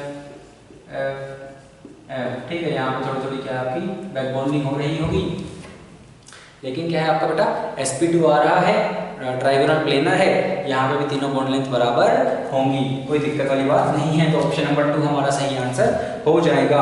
आगे बढ़ते हैं, क्वेश्चन नंबर 57 में पूछा गया है, अकॉर्डिंग टू VBT, है ना, according to VBT which of the following overlapping results in pi bond, covalent bond in O2 molecule formation when Z axis internuclear। देखिए बहुत ज्यादा कंफ्यूज नहीं होना क्वेश्चन पढ़ के, सिंपल सा बोला गया है आपकी जो Z एक्सिस है बेटा वो क्या है आपकी इंटरन्यूक्लियर एक्सिस है, उसके अलोंग ओवरलैपिंग करवानी है, ठीक है। अच्छा, तो Z को बोल दिया है इन्होंने इंटरन्यूक्लियर एक्सिस, अब हमें अलग अलग जो इन्होंने ऑर्बिटल दे दिए हैं, तो पाई बॉन्ड का फॉर्मेशन कौन करेगा हमें ये बताना है, ठीक है। इस क्वेश्चन में ज्यादा सोचना भी नहीं था। तो देखिए क्या क्या दिया गया है, क्वेश्चन नंबर 57, इसको हटा लेते हैं, थोड़ा अच्छा लिख लेते हैं। फर्स्ट जो दिया गया बेटा 2s S स्फेरिकल है, आप किसी भी एक्सिस के अलोंग कराओ ये सिग्मा बॉन्ड फॉर्मेशन नहीं करेगा, तो ये तो क्या है बेटा गलत है, ये पाई बॉन्ड का फॉर्मेशन नहीं कर सकता। सिमिलरली 1s भी दिया गया है, वो भी नहीं कर सकता, जो ऑप्शन नंबर 3 में दिया गया है 1s दोनों स्फेरिकल है, ये पाई बॉन्ड नहीं बना पाएंगे, ये 2s है, कोई पॉइंट नहीं है पाई बॉन्ड का यहाँ पे।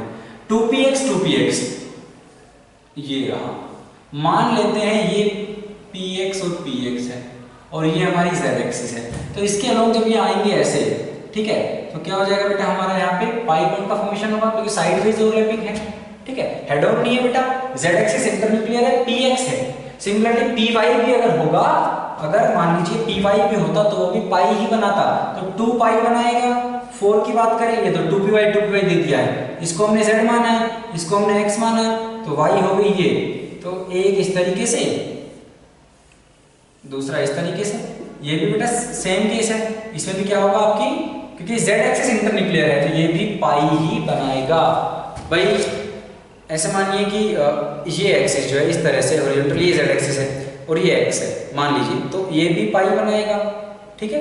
ये z थी, ठीक है, तो क्या होगा ये x y, और अगर आप ऐसे ले लोगे, है ना, तो वो भी पाई ही बनाएगा, क्योंकि आपकी ये है इंटरन्यूक्लियर एक्सिस, तो दोनों पाई ही बनाएंगे, ठीक है। चलिए, और फिफ्थ जो दिया गया है, फिफ्थ दिया गया है 2pz जी नहीं, अगर z ही इंटरन्यूक्लियर एक्सिस है और z के अलोंग ही ओवरलैपिंग करवाओगे तो वो क्या बनेगी बेटा, हेड ऑन है, सिग्मा का फॉर्मेशन होगा, पाई नहीं बनेगा।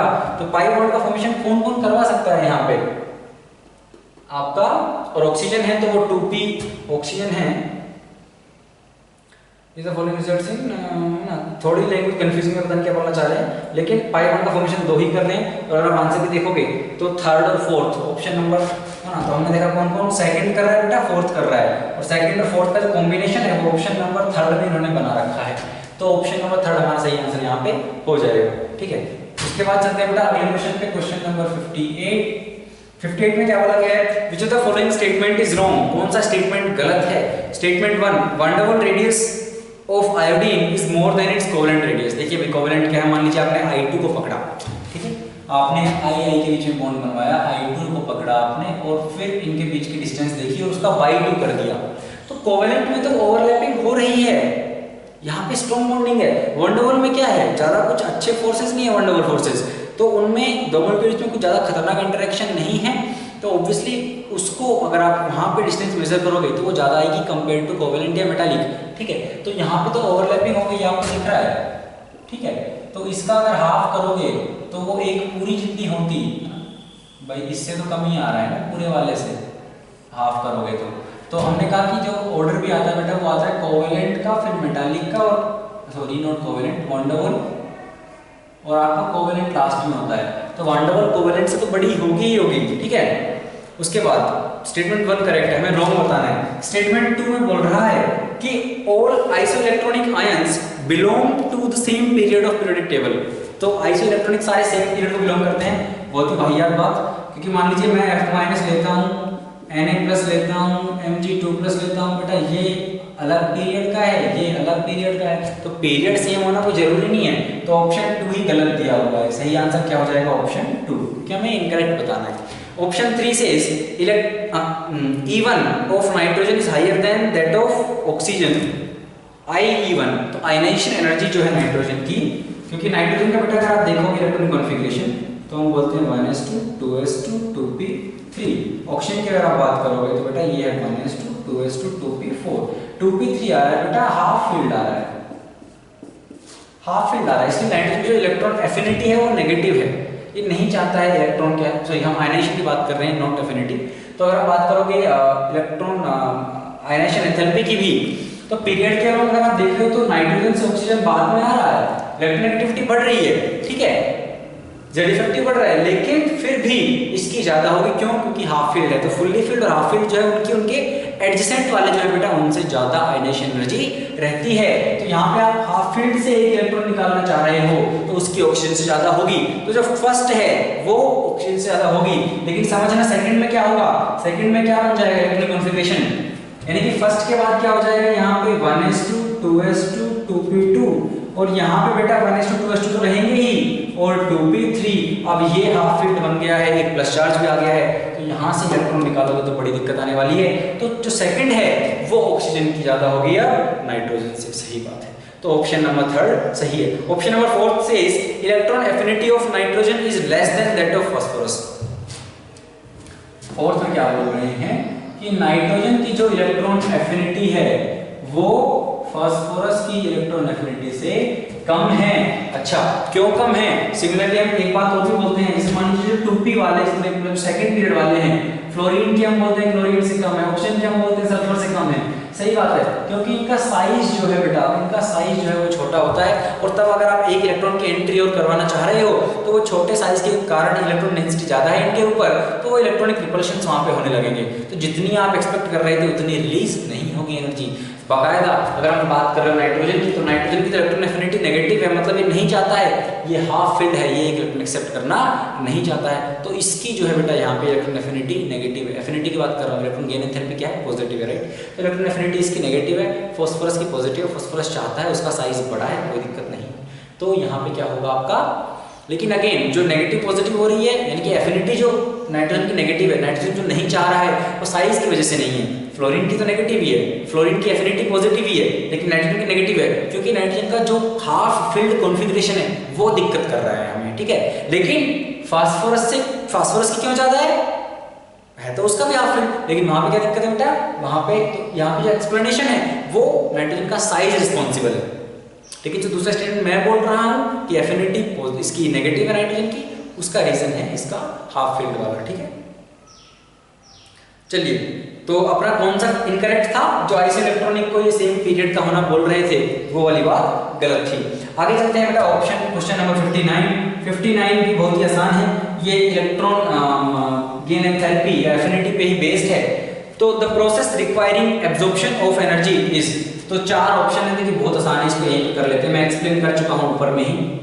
नाइट्रोजन से N- बनाना चाह रहे हैं, फ्लोरीन से F- बनाना चाह रहे हैं, Cl से Cl- बनाना चाह रहे हैं, और H से हाइड्राइड बनाना चाह रहे हैं। तो हमने अभी बात की कि ये जो प्रोसेस है, अगर आप नाइट्रोजन को एक इलेक्ट्रॉन चिपकाना चाह रहे हो तो उसकी एफिनिटी नहीं है, वो नहीं चाहता है, नेगेटिव है, तो यहाँ पे क्या हो जाएगा आपका, ये प्रोसेस एंडोथर्मिक होगी, स्लाइटली एंडोथर्मिक है, तो इसमें हीट देनी पड़ेगी, चाहे बेशक हम बात कर रहे हैं इलेक्ट्रॉन गेन एंथैल्पी की, है ना, इसमें क्या है बेटा, रिलीज नहीं होगी एनर्जी, देनी पड़ेगी। तो यही हो जाएगा सही आंसर। बाकी चाहे आप फ्लोरीन की बात करो, क्लोरीन की बात करो, हाइड्रोजन की बात करो, भाई इसमें क्या हो रहा है, यहाँ पे फ्लोरीन लेके इसको नोबल गैस बन जाएगा, है ना, यहाँ पे भाई 9 इलेक्ट्रॉन है 10 हो जाएंगे, यहाँ पे 17 है 18 हो जाएंगे, तो इनको तो कोई दिक्कत नहीं है। यहाँ पे ये 1s1 है बेटा, क्या बन जाएगा, 1s2 बन जाएगा, इसको तो कोई दिक्कत नहीं है। लेकिन ये हाफ फील्ड से उसका जो कॉन्फ़िगरेशन है वो बिगड़ जा रहा है हाफ फील्ड से, तो ये नहीं चाहता इलेक्ट्रॉन लेना, तो इस केस में एनर्जी देनी पड़ेगी, ठीक है। चलिए लास्ट क्वेश्चन देखिए बेटा, question number 60, among second period elements the correct order of first ionisation enthalpy, अपने को फर्स्ट आयनेशन एंथैल्पी का ऑर्डर बताना है सेकंड पीरियड में। बहुत ही आसान है बेटा, केवल एक बात ध्यान रखनी है कि आयनेशन एंथैल्पी है ना, यस, जो हाफ फील्ड और फुल्ली फील्ड है उनकी उनके एडजेसेंट से ज्यादा रहती है, ये बात हमें पता है। और नोबल गैसेस की तो मैक्सिमम होगी, सोचना ही नहीं है हमें कुछ, ठीक है। तो एक ही पीरियड में बात कर रहे हैं, ज्यादा टफ ये क्वेश्चन है नहीं, बहुत ही आसान है। तो पीरियोडिक बॉन्डिंग के क्वेश्चन में इसमें आसानी है। तो एस ब्लॉक का क्वेश्चन जो है आपका क्यों गलत हो सकता था, उसके अलावा सब आसान है। 60 क्या क्या दे रखा है, कहां से शुरुआत है, लिथियम से शुरुआत कर रखी है बेटा, lithium, beryllium, boron, carbon, nitrogen, oxygen, fluorine, neon. भाई कोई दिक्कत नहीं है, नियोन नोबल गैस सबसे ज्यादा होगी, फिर इसकी भाई पीरियड में इधर जा रहे हैं बेटा, जेड इफेक्टिव बढ़ रहा है, तो जनरल ट्रेंड तो क्या होना चाहिए, आपकी आयनेशन एनर्जी बढ़ेगी, ज्यादा आपको जो है एनर्जी देनी पड़ेगी इलेक्ट्रॉन निकालने के लिए। लेकिन ये हाफ फील्ड आ गया है तो इसकी ऑक्सीजन से ज्यादा होगी, ठीक है। फिर उसके बाद ये हो जाएगा, ये हो जाएगा, लेकिन बेरिलियम फुल्ली फील्ड है, बोरॉन से ज्यादा हो जाएगी। तो जो हाफ फील्ड और फुल्ली फील्ड है उनकी उनके एडजेसेंट से ज्यादा होगी, तो लेफ्ट साइड में जो उससे ज्यादा होगी क्यों, क्योंकि वो जेड इफेक्टिव वाला है, ठीक है। और जैसे नाइट्रोजन है ये हाफ फील्ड है, तो कार्बन से ज्यादा तो है ही इसकी, लेकिन ऑक्सीजन से भी ज्यादा होगी। तो जो करेक्ट ऑर्डर आएगा वो क्या आएगा बेटा, lithium, boron, beryllium, carbon, oxygen, nitrogen, fluorine, neon. ऐसा कुछ देख सको तो वही आंसर होगा बेटा ऑप्शन नंबर 2। तो इनऑर्गेनिक यहाँ पे खत्म होती है बेटा। अब हम चलते हैं सीधा आगे ऑर्गेनिक केमिस्ट्री की तरफ, जहाँ पे अगेन आसान क्वेश्चन पूछे गए हैं आपसे, ज्यादा कुछ टफ वहाँ पे नहीं है। सबसे पहला क्वेश्चन देखिए, क्वेश्चन नंबर 61 में क्या बोला गया है, विच of the following reaction will result in the formation of carbon carbon bond. तो आपको कुछ नेम रिएक्शंस दी हुई हैं, तो कार्बन कार्बन बॉन्ड किसमें बन रहा है, नहीं बन रहा है, यही बताना है। ऑप्शन नंबर 1 देखिए, फ्रीडल क्राफ्ट असाइलेशन दिया हुआ है, अल्काइलेशन नहीं है, असाइलेशन है, कोई दिक्कत नहीं है। आपके पास एक बेंजीन रिंग है, ठीक है, और हम क्या करवा रहे हैं यहाँ पे, असाइलेशन करवाना है, मतलब कुछ असाइल ग्रुप ले लीजिए बेटा, ये मान लीजिए आपने ऐसे हाइड्राइड ले लिया है RCOX, और आप एक लुईस एसिड ले लेते हो, मान लीजिए FeCl3, बस तो क्या होगा, ये X जाएगा, ये इलेक्ट्रोफाइल जो होगा यहाँ पे वो यहाँ पे सब्स्टिट्यूशन कर देगा, तो क्या बनेगा आपका रिंग पे, आपको आता है ये सब, बस केवल नेम रिएक्शन एक्सप्लेन कर दे रहे हैं एक बार इस तरह का। तो जो बॉन्ड बना है वो कार्बन कार्बन बॉन्ड ही तो बना है असाइलेशन में, तो सही है। सिमिलरली अल्काइलेशन भी होता है, जहाँ पे आप मान लीजिए कोई RX ले लेते हैं और AlCl3 टाइप ले लेते हैं, तो ये R ग्रुप लग जाता है बेंजीन पे, ठीक है। तो आपका यहाँ पे कार्बन कार्बन बॉन्ड ही बन रहा है, इसमें कोई दिक्कत नहीं है। ऑप्शन नंबर 2 से रीमर टीमर रिएक्शन है ना, तो reamer teamer Rymer timer whatever you want call it, ठीक है। तो राइमर टाइमर रिएक्शन की आप बात करोगे बेटा, तो क्या है, फिनोल है, मान लीजिए अपने पास क्या होता है इस रिएक्शन में, फिनोल है, आपने यूज किया CHCl3 KOH, ये आप यूज करोगे तो हमें क्या मिलता है इस प्रोसेस में, सैलिसाइल एल्डिहाइड, तो यहाँ पे CHO बनता है ना, डाइक्लोरोकार्बन इंटरमीडिएट, वो सारी बातें हम नहीं कर रहे हैं, मैकेनिज्म में नहीं जाएंगे, हमें केवल देख के बस, तो आपको इसलिए रिएक्शन याद होनी चाहिए, क्वेश्चन इस तरह का भी फ्रेम हो सकता है, तो नेम रिएक्शन तो सारी बेटा पता होना चाहिए। तो यहाँ पे क्या है आपका, तो भाई ये कार्बन था, यहाँ पे ये कार्बन के साथ बॉन्ड बन गया है, यहाँ पे भी कार्बन कार्बन बॉन्ड बना है। थर्ड है कोल्ब-श्मिट रिएक्शन, तो कोल्ब-श्मिट रिएक्शन में क्या होता है बेटा, कोल्ब-श्मिट रिएक्शन आपके पास फिनोल है और हम क्या कराते हैं, CO2 एंड NaOH से रिएक्शन करवाते हैं, फिर हम क्या एसिडिक वर्कअप कर देते हैं, मतलब एसिडिक से रिएक्शन करवा देते हैं फाइनली। यहाँ पे क्या होगा भाई, NaOH है, एसिड बेस रिएक्शन होगी, देख लेते हैं, कुछ नहीं बेटा आसान है, सेम फंडा वहां पे लगेगा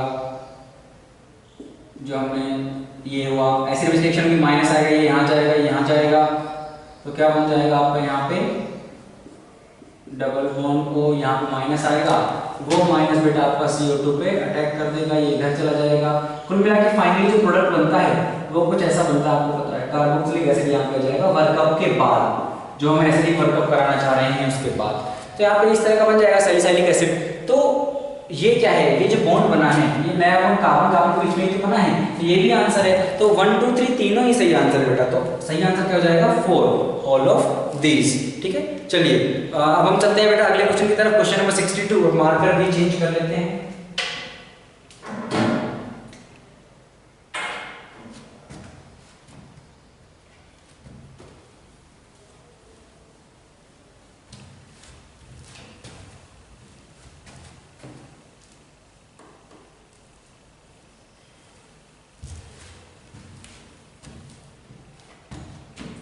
चलिए बेटा 62 में क्या बोला गया है, देखिए आपको एक रिएक्शन सीक्वेंस दी गई है जिसमें क्या है CH3, ये मार्कर तो यार अच्छा नहीं है, एक मिनट,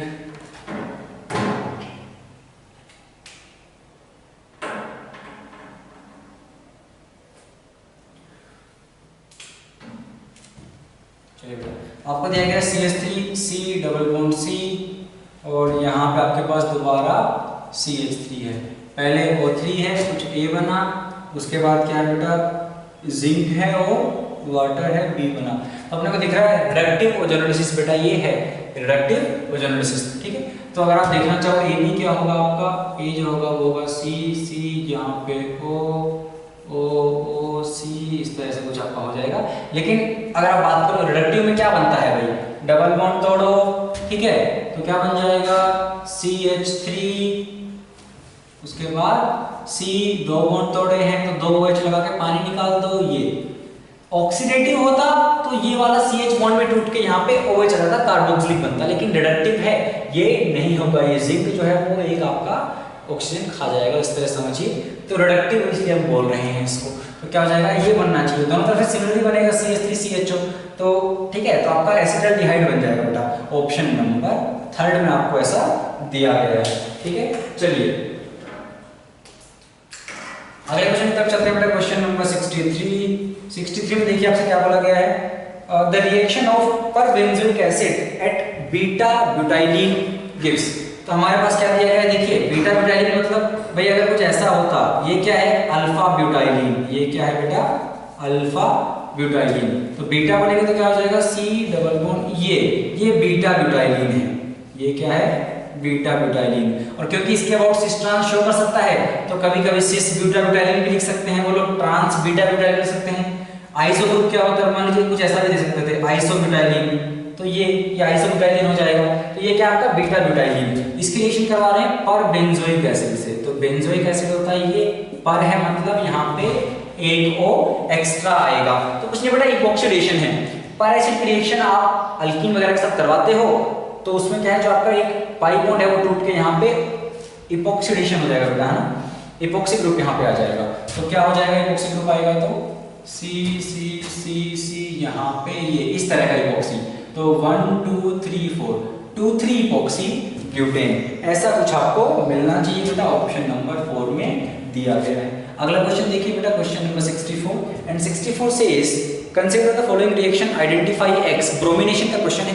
ब्रोमिनेशन में हमें एक बात पता है, जब हम डिफरेंसेस पढ़ते हैं कि भाई क्लोरीनेशन ब्रोमिनेशन की जो रेट है रिएक्शन की 1 डिग्री 2 डिग्री 3 डिग्री के साथ, कि भाई 1 डिग्री कार्बन पे ब्रोमिनेशन हो गया, 2 डिग्री पे 3 डिग्री पे, तो उसकी जो रेट बेटा आती है आपकी, उसका जो रेशियो अगर हम देखें 1 डिग्री 2 डिग्री 3 डिग्री का, तो वो आता है 180 to 1600, तो बहुत ज़्यादा है। तो अगर आपका 3 डिग्री है तो वहीं पे आप बिल्कुल बोल सकते हो कि ब्रोमिनेशन वहीं पे होना है, अगर 3 डिग्री है तो आपके पास, ठीक है, हाइड्रोजन, वो हाइड्रोजन हवा से हटके आपका जो है Br वहाँ पे लग जाएगा, ठीक है, तो क्या हो जाएगा 3 डिग्री है तो वहीं पे होगा। और क्वेश्चन इसी पे बेस्ड है बेटा, क्योंकि हमें क्या दिया हुआ है CH3 CHD CH यहाँ पे इसके साथ भी CH3 बेटा, और CH3 प्लस इन्होंने दे रखा है Br, रेडिकल है, क्या बोल रहे हैं HBr बना है प्लस X बना है, तो मतलब X रेडिकल कहीं से हटा है।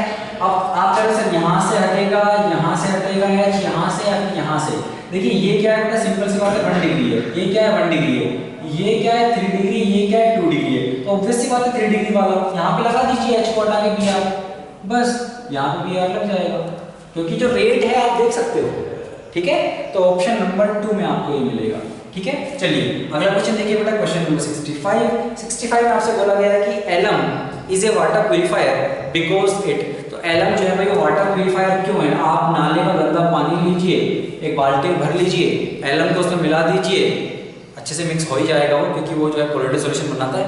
उस देर के बाद बेटा क्या आधे घंटे तक छोड़ दीजिए, आप पाएंगे सारी की सारी गंदगी नीचे बैठ गई है, ऊपर साफ पानी आ गया है। तो क्या करता है एलम ऐसा, तो जो भाई आपके पास जो गंदा पानी है मान लीजिए, उसमें क्या है बेटा आपके पास नेगेटिवली चार्ज जो है बेटा पार्टिकल्स आपके पास होंगे। और क्योंकि वो नेगेटिवली चार्ज हैं तो क्या है, वो एक दूसरे के साथ एग्रीगेट नहीं हो पा रहे हैं, क्योंकि जो नेगेटिव नेगेटिव वो रिपेल कर रहे हैं एक दूसरे को, तो इसलिए वो सॉल्यूशन में पड़े हुए हैं। ठीक है, तो पानी गंदा है।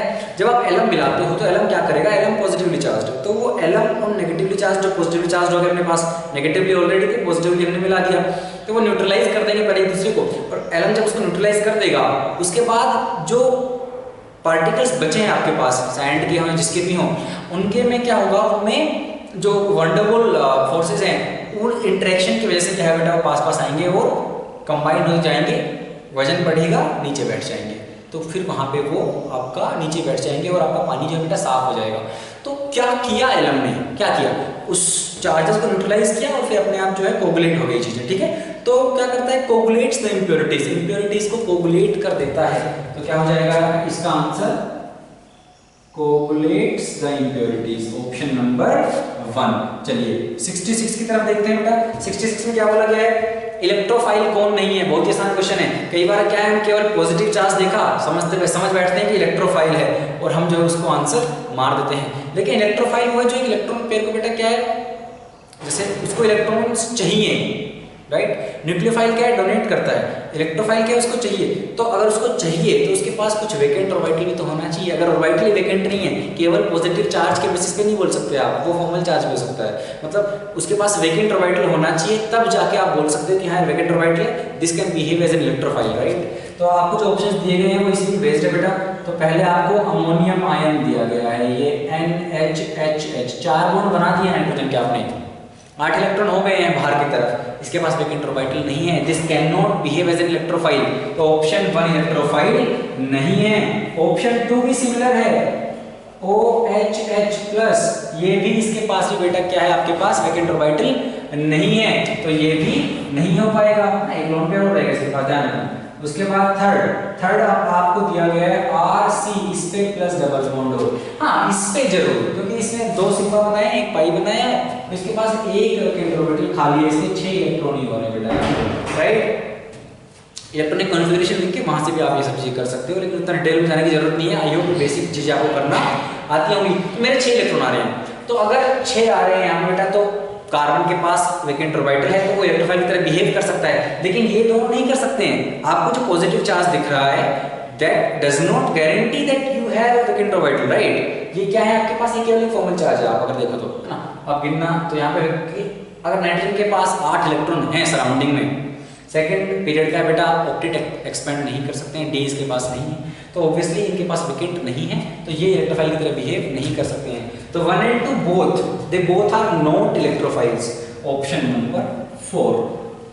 आगे चलिए बेटा, क्वेश्चन नंबर 67, पी नाइट्रोफिनॉक्साइड का रेजोनेटिंग स्ट्रक्चर कौन गलत है। ये इतना आसान क्वेश्चन है, मेरे ख्याल से लास्ट HST2 HST1 में भी आया था। सिंपल सी बात बतानी है कि यार पी नाइट्रोफिनॉक्साइड दिया हुआ है, आप एक बात देखो, ऑप्शन नंबर 2 जो है उसमें नाइट्रोजन के 5 बॉन्ड बना दिए हैं। हमने अभी भी देखा कि नाइट्रोजन ऑक्टेट एक्सपेंड नहीं कर सकता बेटा, सेकंड पीरियड का है, डी इसके पास नहीं है, 10 इलेक्ट्रॉन नहीं हो सकते इसके सराउंडिंग में, तो सीधा सीधा ऑप्शन 2 आप टिक करके आगे बढ़ सकते हो। बहुत ही आसान क्वेश्चन ये यहाँ पे आपसे पूछा गया है, और काफी बार रिपीट भी होता है ये, है ना, क्योंकि ये जो बारीकी वाली बात है इस पे हम ध्यान नहीं देते हैं कि यार नाइट्रोजन के 5 बॉन्ड बना दिए हैं वहां पे, और हम क्वेश्चन को गलत कर देते हैं।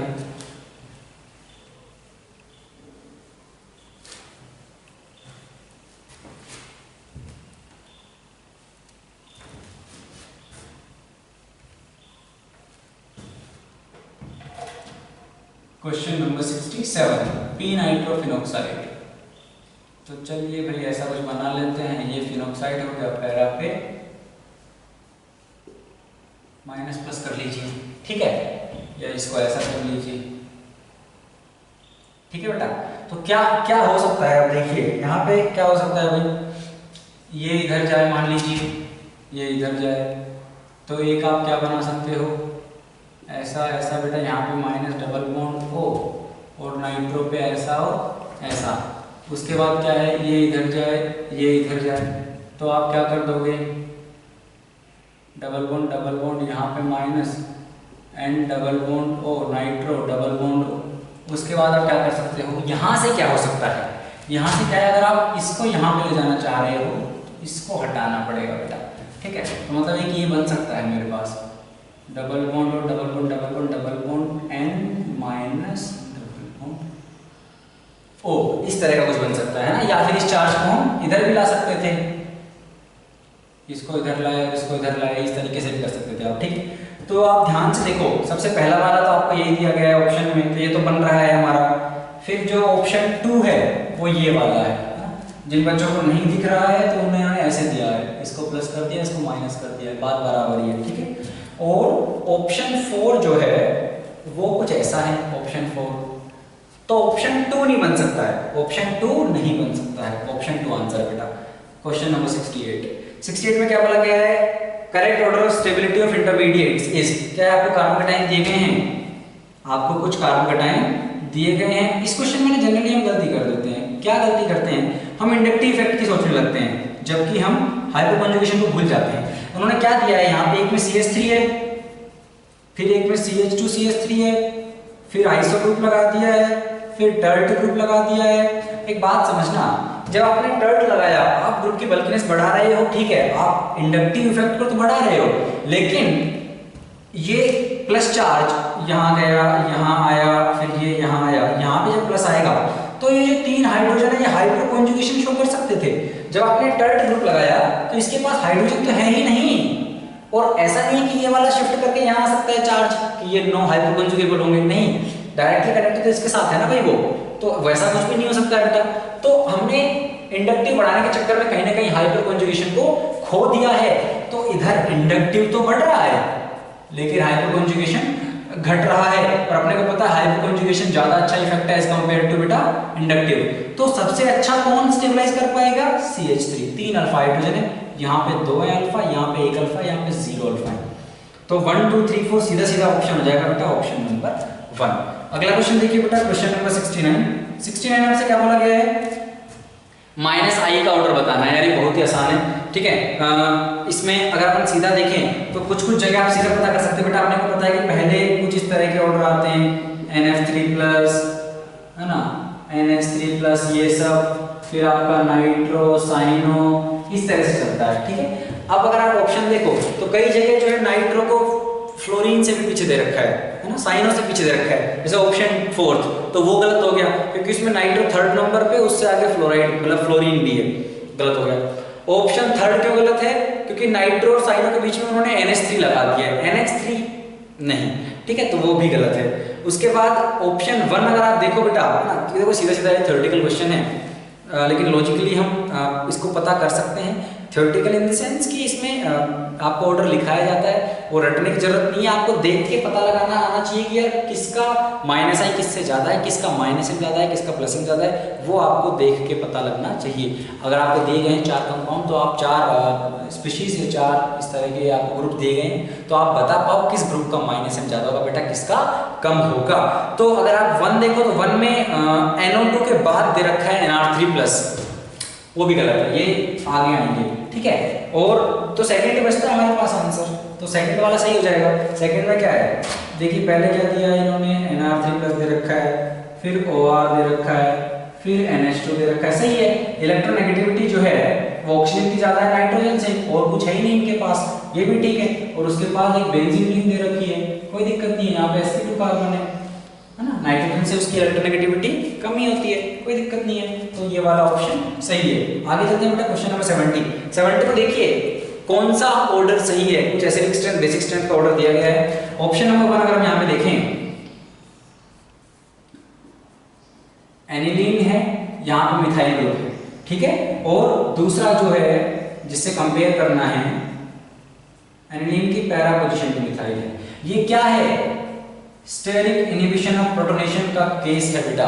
यहाँ पे अगर एक बल्कि ग्रुप आ गया तो वो इसको जब H+ एक्सेप्ट करेगा तो हाइड्रोजन बॉन्डिंग करने में दिक्कत आएगा, बेसिकली इसको प्रोटोनेट होने में क्या है, ये दिक्कत करेगा, उसकी स्टेबिलिटी, उसको स्टेबलाइज नहीं होने देगा ये ग्रुप, स्टेरिक हिंड्रेंस प्रोवाइड करेगा।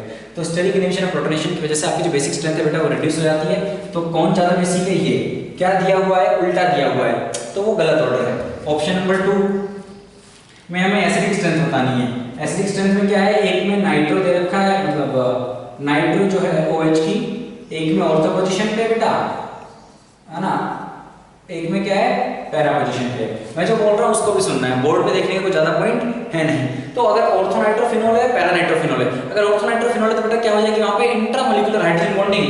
ठीक है, आप ये सोच सकते हो कि sir nitro ortho para position पे ही है, दोनों जगह माइनस में शो करेगा और नाइट्रो जो है ऑर्थो पोजीशन पे पास में, तो माइनस आई भी बेटर शो करेगा, तो why not ortho nitro phenol is more acidic than para nitro phenol. But you are forgetting one thing my dear friends, कि यहाँ पे हाइड्रोजन बॉन्डिंग होगी, जो अक्सर बच्चे भूल जाते हैं।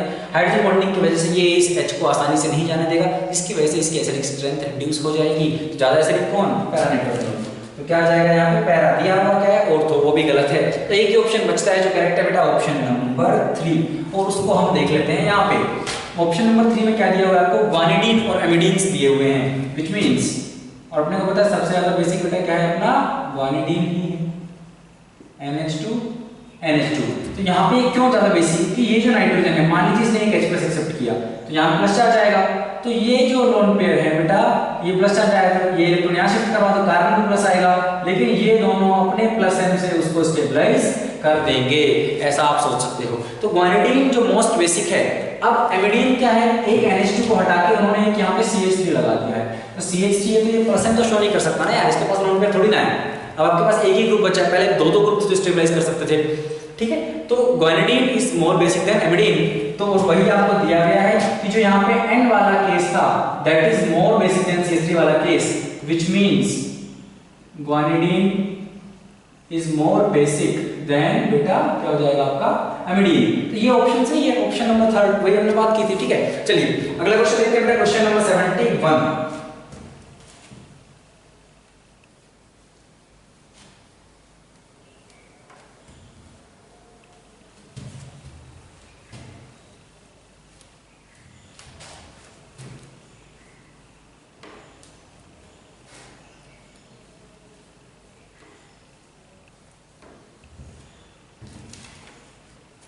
क्वेश्चन नंबर 71 में क्या है बेटा? हमने को बताना है कि मेटामर कौन कौन से हैं। ठीक है, बहुत ही आसान क्वेश्चन है। इसमें जनरली आपको कहाँ फंसाते हैं, अपने को पता है कि मेटामर चेक करने से पहले हम फंक्शनल ग्रुप, जो फंक्शनल आइसोमरिज्म है बेटा, वो चेक करते हैं, राइट, क्योंकि इसकी प्रायोरिटी मेटामर से ज्यादा है। ठीक है, जो अपन पढ़ते हैं PCM में फेल थे राजू चाचा, उसमें अगर हम देखें तो पोजिशनल लास्ट है, उसके पहले अपन चेन चेक करते हैं, उसके पहले क्या चेक करते हैं बेटा? अपन मेटामर चेक करते हैं, फिर फंक्शनल, मतलब this is the reverse of the telling you guys, और पहले रिंग चेन, तो रिंग चेन फंक्शनल, फिर उस तरीके से अपन आगे बढ़ते हैं, फिर मेटामर्स। तो पहले अपने को क्या चेक करना है? फंक्शनल। देखिए उसके पहले ही मॉलिक्यूलर फॉर्मूला, राइट, क्योंकि मॉलिक्यूलर फॉर्मूला सेम नहीं है तो आइसोमर तो वैसे ही नहीं है।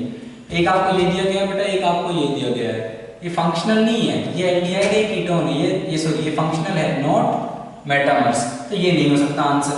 दूसरे में क्या दिया है? दूसरे में आपको बेटा C डबल बॉन्ड OH इधर कार्बोक्सिलिक दे दिया है, और दूसरा क्या दे दिया है? COC double bond OCH3। यहाँ पे तो नंबर ऑफ कार्बन C क्या है बेटा आपके? अलग अलग हैं, ये तो कोई आइसोमर नहीं है भाई। 2 कार्बन इधर है, 3 कार्बन इधर है, ये कैसे आइसोमर है? चलिए उसके बाद आपको जो थर्ड दिया गया है बेटा वो ये है वर्सेस, तो मेटामर्स यहाँ पे देखिए, यहाँ पे कुछ फंक्शनल नहीं है, दोनों ईथर है, दोनों ईथर है। तो फंक्शन मेटामर हम कैसे देखते हैं कि जो आपका जो हेटेरो एटम है बेटा, कौन आपका ऑक्सीजन यहाँ पे है, उसके आजू बाजू अगर आप चेक करो, या तो नंबर ऑफ कार्बन अलग अलग हो भाई, यहाँ पे 3, यहाँ पे 1, यहाँ पे भी बेटा यहाँ पे 1 है और यहाँ पे 3 है, या फिर उसकी चेन का अरेंजमेंट अलग हो। ये देखिए लीनियर चेन है, ये क्या है? आइसो टाइप का ग्रुप है, तो दोनों अलग अलग हैं, तो क्या हो जाएंगे बेटा? ये मेटामर्स हो जाएंगे। तो ऑप्शन नंबर 3 क्या है यहाँ पे बेटा? करेक्ट है। ऑप्शन नंबर 4 अगर आप देखना चाहो, ऑप्शन नंबर 4 देखिए, कुछ बच्चे कंफ्यूज हो सकते होके इसको गलत कर सकते थे, तो यहाँ पे अलग अलग नहीं है, 1 है और 2 है, 2 है और 1 है, तो ये तो आइडेंटिकल है। इसको बस अगर आप 180 से रोटेट कर दोगे, इधर लिख दोगे, तो सेम मॉलिक्यूल को भाई इसको ऐसे करके 180 से घुमा दो, यही तो मिलेगा। दीज आर आइडेंटिकल, ये आपके कोई आइसोमर नहीं है। तो ऑप्शन नंबर 3 क्या बेटा हमारा सही आंसर था। 72 में देखिए 2 कंपाउंड दिए गए हैं और बोला गया है इनमें क्या रिलेशन है। एक यहाँ पे नाइट्राइल ग्रुप लगाया गया है, एक नाइट्राइल यहाँ पे लगा दिया है। जब नंबरिंग का फंक्शनल ग्रुप सेम है, मेटामर का चांस नहीं है, तो हमने कहा 1 2 3 4 ऐसा कुछ होगा। यहाँ पे 1 2 3 4 5 चेन ही अलग है, पोजीशन नहीं बोलेंगे, मेन चेन इसको मत सेलेक्ट कर लेना, इसको लेके ही सेलेक्ट होगी। तो यहाँ पे क्या है, ये this is not the main chain, ठीक है। तो यहाँ पे 5 की चेन आ रही है बेटा, यहाँ पे 4 की चेन आई थी, ये नाइट्राइल वाला कार्बन इंक्लूड होगा, तो ये क्या है आपका चेन आइसोमर्स है, ऑप्शन नंबर 1। 73 में क्या बोला गया बच्चों, तो following compound does not contain sp2 hybrid carbon atom. कितना आसान क्वेश्चन है, sp2 कार्बन एटम किसमें नहीं है? ऑप्शन नंबर 1 देखिए, ऑप्शन नंबर 1 में क्या है बेटा, ये sp2 है, ठीक है। सिंपल सी बात है, आप ये कर सकते हो, एक पाई है बेटा, 3 सिग्मा है, 3 सिग्मा स्ट्रेट नंबर 3 sp2। उसके बाद आपको दिया गया है ये एसिटाल्डिहाइड, ये sp2 है। उसके बाद आपको दिया गया है बेटा एसिटिक एसिड, ये sp2 है। उसके बाद आपको दिया गया है इथेन नाइट्राइल, ये नहीं है बेटा, ये sp है, ये sp3 है, यहाँ पे sp2 नहीं है। ऑप्शन नंबर 4 आंसर हो जाएगा। क्वेश्चन नंबर 74 में हमें आईयूपीएसी नेमिंग करनी है, बहुत ही आसान क्वेश्चन है। इस तरह का कुछ हमें C डबल बॉन्ड OH और हमें यहाँ पे इथाइल ग्रुप, यहाँ पे डबल बॉन्ड O। तो बेटा functional group principal carboxylic acid रहेगा 1 2 3, अनसैचुरेशन है नहीं तो मेन चेन अब सबसे लंबी कर देते हैं 5 6 7 8। तो 5 पे इथाइल है, 4 पे कीटो ग्रुप में दिख रहा है, और कितने की बेटा, ऑक्टेनोइक एसिड है ना, इस तरह कुछ बनेगा। तो 5 इथाइल, 5 पे इथाइल है बेटा, 4 पे कीटो है ना, ऐसा एक ही दिख रहा है ऑक्टेनोइक एसिड। वैसे भी ऑक्टेनोइक एसिड एक ही ऑप्शन दिया हुआ है चारों में से, बाकी किसी में नहीं है, तो उतने से भी आप आंसर लगा सकते थे, ऑप्शन नंबर 4। लास्ट क्वेश्चन देखिए बेटा, क्वेश्चन नंबर 75 ऑर्गेनिक केमिस्ट्री का लास्ट। करेक्ट आईयूपीएसी नेमिंग क्या है? आपको एक ही कंपाउंड में बार बार घुमा रहा है, क्या कंपाउंड है वो समझ लेते हैं। क्वेश्चन नंबर 75 क्या कंपाउंड है? देखिए पहले अपन 3 मिथाइल 2 इथाइल पेंटेन, तो ये क्या कर रहा है, पेंटेन इसने मेन ले लिया है, अब इथाइल और मिथाइल को अलग अलग जगह लगाया है। समझना, अगर मैं यहाँ इथाइल लगाऊंगा तो गड़बड़ है ना यार, क्योंकि फिर मेरी यहां से मेन चेन मेरी एक आगे जा रही थी पेंटेन के अकॉर्डिंग, लेकिन अगर इथाइल लगा दोगे तो 2 आगे है, फिर मेन चेन ही हो जाएगी। तो आप इथाइल को 2 पे रख ही नहीं सकते हो, पेंटेन है तो इथाइल को 3rd पे होना पड़ेगा। अब देखिए इथाइल जहां जहां 2 पे दिया हुआ है वो सारे गलत हैं। 2 इथाइल पहले में दिया हुआ है, 2 इथाइल सेकंड में दिया हुआ है, 2 इथाइल 4th में दिया हुआ है, 2 इथाइल 3rd में नहीं दिया है, 3rd में 3 इथाइल दिया हुआ है, 3rd में 2 पे मिथाइल है, 3 पे इथाइल है, कोई दिक्कत नहीं है। इसमें मेन चेन 5 की ही रहेगी, इसमें मेन चेन 5 की ही आपकी बेटा रहेगी, इसमें नहीं बदलने वाली है। और क्योंकि इस मेन चेन के करस्पॉन्डिंग आपको 2 सब्स्टिट्यूएंट मिल रहे हैं, तो आप मेन चेन इसको भी नहीं ले सकते हो, क्योंकि उसमें केवल आपका एक ही सब्स्टिट्यूएंट आएगा, राइट। तो क्या हो जाएगा आपके यहाँ पे, मेन चेन चेंज नहीं होगी अगर आप इथाइल को 3rd कार्बन पे रखोगे तो हमारा सही ऑप्शन क्या हो जाएगा बेटा, ऑप्शन नंबर यहाँ पे 3rd। अब बचते बेटा हमारे फिजिकल केमिस्ट्री के 15 क्वेश्चन, वो हम सारे डिस्कस कर लेते हैं। आगे बढ़ते हैं बेटा, क्वेश्चन नंबर 76 में क्या बोला गया है, फिजिकल केमिस्ट्री का पहला क्वेश्चन है अपना। इसमें बोला गया है if compressibility factor is greater than unity, तो हमें ये बताना है कि जो आपका मोलार वॉल्यूम होगा वो एनटीपी पे 22.4 लीटर से ज्यादा होगा कम होगा। पहली बात तो ये एनटीपी होना नहीं चाहिए, यहाँ पे एसटीपी होना चाहिए, लेकिन नीट में एनटीपी एसटीपी को शायद सेम भी लेके चलते, कुछ ज़्यादा डिफरेंस में नहीं मानते हैं।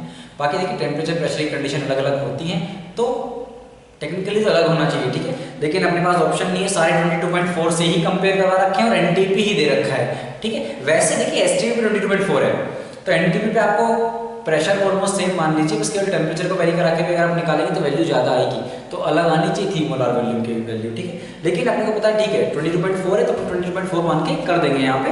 तो एनटीपी पे 22.4 लीटर दे रखा है अपने को आइडियल गैस का, तो उससे ज़्यादा होगा या कम। कंप्रेसिबिलिटी फैक्टर बेटा जो हम डिफाइन करते हैं वो अपन क्या बोलते हैं, समझ लीजिए Vm रियल बाई आपका क्या बेटा यहाँ पे आइडियल, ठीक है। आइडियल का दे रखा है 22.4 और ये वैल्यू दे रखी है ग्रेटर देन 1, तो रियल क्या आ गया, मतलब इससे आसान क्वेश्चन क्या लोगे, ग्रेटर देन 22.4 लीटर, ये हो जाएगा ऑप्शन नंबर 2, ठीक है। चलिए आगे चलते हैं बेटा, क्वेश्चन नंबर 77 में क्या बोला गया है, equivalent mass of chlorine, disproportionation reaction है और है ना, क्लोरीन जो है 0 से 1 माइनस में जा रहा है प्लस में जा रहा है, तो अपने को बताना है बेटा कि वहां पे उसका इक्विवेलेंट मास क्या होगा। तो क्लोरीन का इक्विवेलेंट मास, रिएक्शन दे रखी है क्लोरीन की NaOH के साथ, एक बना दिया बेटा NaCl प्लस एक बना दिया आपका NaClO3 प्लस, यहाँ पे क्या है और कुछ नहीं, पानी नहीं बनाया लेकिन होना चाहिए, चलिए छोड़िए। तो NaCl प्लस NaClO3, अब हमने क्या बोला कि भाई क्लोरीन यहाँ पे बेटा क्या हमें क्या बताना है, equivalent mass, that would be your molar mass by n factor n factor हमें निकालना है। तो मैंने कहा यहाँ पे 0 से यहाँ पे -1 बेटा, यहाँ पे +5, तो 0 से एक +5 में गया बेटा, कितने का आया चेंज, यहाँ पे 5 का है। Cl2 है 10 का है, ठीक है वो लिखते हैं अपन, तो इन दोनों इक्वेशन को लिखते हैं अपन। तो मैंने कहा कि यार एक तो क्या है, Cl2 जा रहा है Cl- में, 2 कर देते हैं, मतलब इसमें 2 इलेक्ट्रॉन खाए हैं, ठीक है। और बेटा एक Cl2 जा रहा है ClO5 ClO3 नॉट ClO5, ठीक है, +5 में गया है। लेकिन Cl2 है 2 करोगे तो बेटा क्या हो जाएगा, 2 करोगे तो यहाँ पे क्या हो जाएंगे 10 इलेक्ट्रॉन्स, क्योंकि एक में 5 का है ना यार।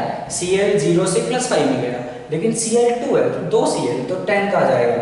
तो इसमें 5 से मल्टीप्लाई कर दो बेटा, ये 10 इलेक्ट्रॉन कैंसिल करने के लिए, और इसको ऐड करके लिखोगे तो कितना आ जाएगा भाई, 5 से मल्टीप्लाई करोगे तो 5Cl2 + Cl2, ये हो जाएगा 6Cl2, 10 इलेक्ट्रॉन कट जाएंगे और यहाँ पे जाएगा आपके पास 10Cl- प्लस हो जाएगा 2ClO3-। इसमें इस चीज को होने में कितने इलेक्ट्रॉन लगे, 10, 6 Cl2 के करस्पॉन्डिंग, तो हम बोल रहे हैं 6 Cl2 के करस्पॉन्डिंग 10 इलेक्ट्रॉन गए, तो एक के करस्पॉन्डिंग कितने गए बेटा, 10/3, 10/6, दैट इज 5/3, यही तो फैक्टर है। तो इक्विवेलेंट मास क्या हो जाएगा, मोलर मास बाई 5/3, 3m/5, देखिए ऑप्शन नंबर 1 में दिया हुआ है, ठीक है। चलिए अगला क्वेश्चन देखिए, क्वेश्चन नंबर 78 में बताना है कि the heat of neutralisation would be highest in, कुछ आपको एसिड बेस दिए गए हैं, कहीं पे दोनों स्ट्रॉन्ग है, कहीं पे एक एसिड स्ट्रॉन्ग है वीक बेस है, कहीं पे वीक एसिड वीक आपका बेस स्ट्रॉन्ग है एसिड वीक है। हमें बताना है कि सबसे ज्यादा हीट ऑफ न्यूट्रलाइजेशन कब रिलीज होगी। देखिए सिंपल सा फंडा है, अगर आपका स्ट्रॉन्ग एसिड और स्ट्रॉन्ग बेस का एक मोल रिएक्ट करके पानी प्लस साल्ट बना रहा है तो आपकी उसमें 57.3 किलो जूल क्या है एनर्जी आपकी रिलीज होती है, दोनों स्ट्रॉन्ग है। तो अगर कोई एक भी वीक हो गया तो बेटा जितनी हीट आपकी रिलीज हो रही है उसमें से कुछ हीट आपकी उस वीक को डिसोशिएट करने में चली जाएगी, तो आपकी हीट ऑफ न्यूट्रलाइजेशन की वैल्यू कम हो जाएगी, which means your heat of utilization will be maximum in case you have strong acid and strong base, that's it.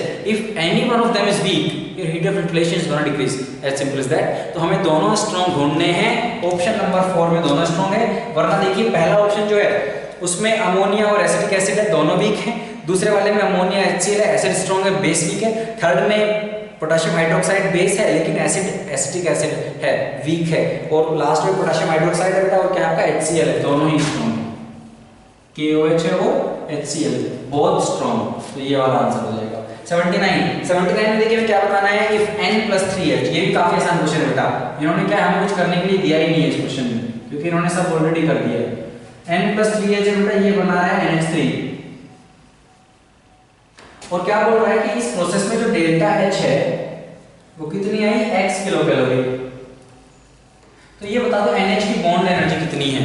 देखिए यार यहाँ पे इन्होंने गैसियस एटम ही ले रखे हैं, ऐसा नहीं कि N2 है H2 है, N2 से बॉन्ड डिसोशिएट होके नाइट्रोजन के एटम मिले होंगे, हाइड्रोजन के एटम मिले होंगे, जी नहीं, इन्होंने सिंपली आपको एटम ही दे दिए हैं उठा के गैसियस, तो आपको कुछ नहीं करना है, तो यहाँ से सीधा NH3 बन गया। तो इस प्रोसेस में अगर आप समझो, अगर N2 और वो रहता तब आप लिखते कि जो भाई रिएक्शन की जो एनर्जी है, रिएक्शन में जो डेल्टा H है that would be equal to इसके फॉर्मेशन की माइनस इसके फॉर्मेशन की माइनस इसके फॉर्मेशन की, है ना, यहाँ से फिर बॉन्ड डिसोसिएशन एनर्जी वगैरह वो सब चीजें करनी पड़ती, लेकिन हमें ऐसा कुछ भी नहीं करना है। मतलब हम करते हैं इसके फॉर्मेशन की, फिर उसके डिसोसिएशन की, उसके डिसोसिएशन की, वो सारी चीजें करते हैं, लेकिन इन्होंने डिसोशिएट करके ही दे रखा है हमें N2 और H2 को, हमें एटम ही दे दिए हैं नाइट्रोजन हाइड्रोजन के। तो सिंपली सी बात है, यहाँ पे केवल इस रिएक्शन में 3 बॉन्ड ही बन रहे हैं, वो है NH3 वाले। इस रिएक्शन में क्या हो रहा है, तो गैसेस एटम ही है, तो केवल ये 3 बॉन्ड ही तो बने अमोनिया के, NH NH NH, तो 3 बॉन्ड जब बने तो X रिलीज हुई, तो X रिलीज हुई, राइट। तो अगर एक NH की कितनी हो जाएगी भाई, 3 की में रिलीज हुई -X, मतलब रिलीज हुई इसलिए माइनस लिख रहे हैं उसको, तो एक NH में कितनी हो जाएगी बेटा, -X/3 kilocalorie, as simple as that, ठीक है। ऑप्शन नंबर, अच्छा हमें रिलीज नहीं बतानी है, हमें बतानी है NH की बॉन्ड एनर्जी, है ना, फॉर्मेशन में क्या हुआ वो नहीं, इसकी कितनी बॉन्ड एनर्जी है, ठीक है। तो उसमें आपको साइन बेटा क्या पॉजिटिव करना पड़ेगा, क्योंकि ऑब्वियसली बॉन्ड एनर्जी की आप बात कर रहे हो, तो वो बॉन्ड बना तब उतनी एनर्जी रिलीज हुई, लेकिन अगर आपको आपसे बॉन्ड एनर्जी पूछ रहा है मतलब उस बॉन्ड को अगर आपको तोड़ना है तो कितनी एनर्जी देनी पड़ेगी, तो obviously that has to be in positive. तो क्या हो जाएगा आपका +x/3 ऑप्शन नंबर 3, ठीक है। चलिए अगला देखिए बेटा क्वेश्चन नंबर 80। क्वेश्चन नंबर 80 में क्या बोल रहा है, the heat of combustion of ethyl alcohol. Ethyl alcohol की हीट ऑफ कंबशन दे रखी है -300 किलो कैलोरी, एंड फिर आपको CO2 और H2O की हीट ऑफ फॉर्मेशन दे दी गई है, और आपसे पूछ रहा है heat of formation ethyl alcohol की। बहुत ही आसान क्वेश्चन होगा।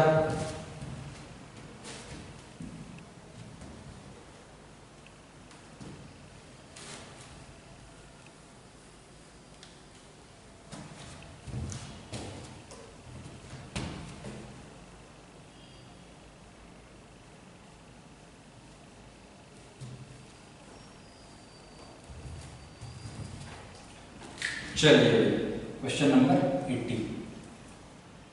Ethyl alcohol C2H5OH oxygen heat किया, क्या बना, CO2 प्लस H2O प्लस कुछ एनर्जी, ठीक है। बैलेंस कर लीजिए बेटा, 2 है कार्बन, 2 कर दिए, ऑक्सीजन हाइड्रोजन देखें तो यहाँ पे 6 हाइड्रोजन है, तो यहाँ पे 3s2 कर दीजिए। ऑक्सीजन कितने जाएंगे, 2 2 4 प्लस 3 7 हो जाएंगे, तो 7/2 कर दीजिए। ये आपकी बैलेंस्ड रिएक्शन हो गई है, और बोल रहा है कि इसमें जो हीट ऑफ कंबशन है इसका 1 मोल है ना। हीट ऑफ कंबशन क्या होगा, जब इसका 1 मोल कंप्लीटली बर्न हो CO2 H2O में, तो जो एनर्जी रिलीज होगी that would be your heat of combustion, right. और वही हीट ऑफ कंबशन क्या होगी बेटा इस केस में, क्योंकि 1 ही मोल बर्न हुआ है, तो आपकी रिएक्शन की जो डेल्टा H होगी वो भी होगी।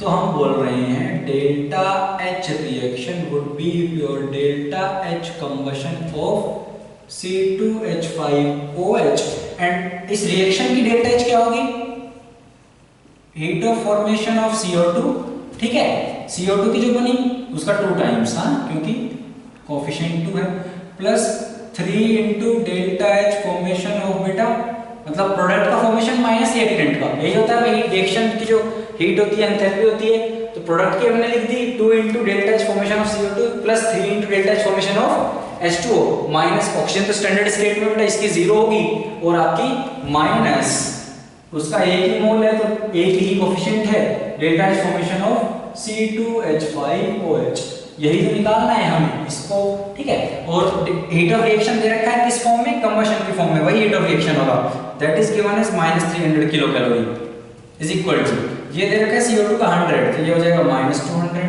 प्लस ये दे रखा है कितना बेटा 50, तो ये हो जाएगा -150, ठीक है। उसको मान लो -x,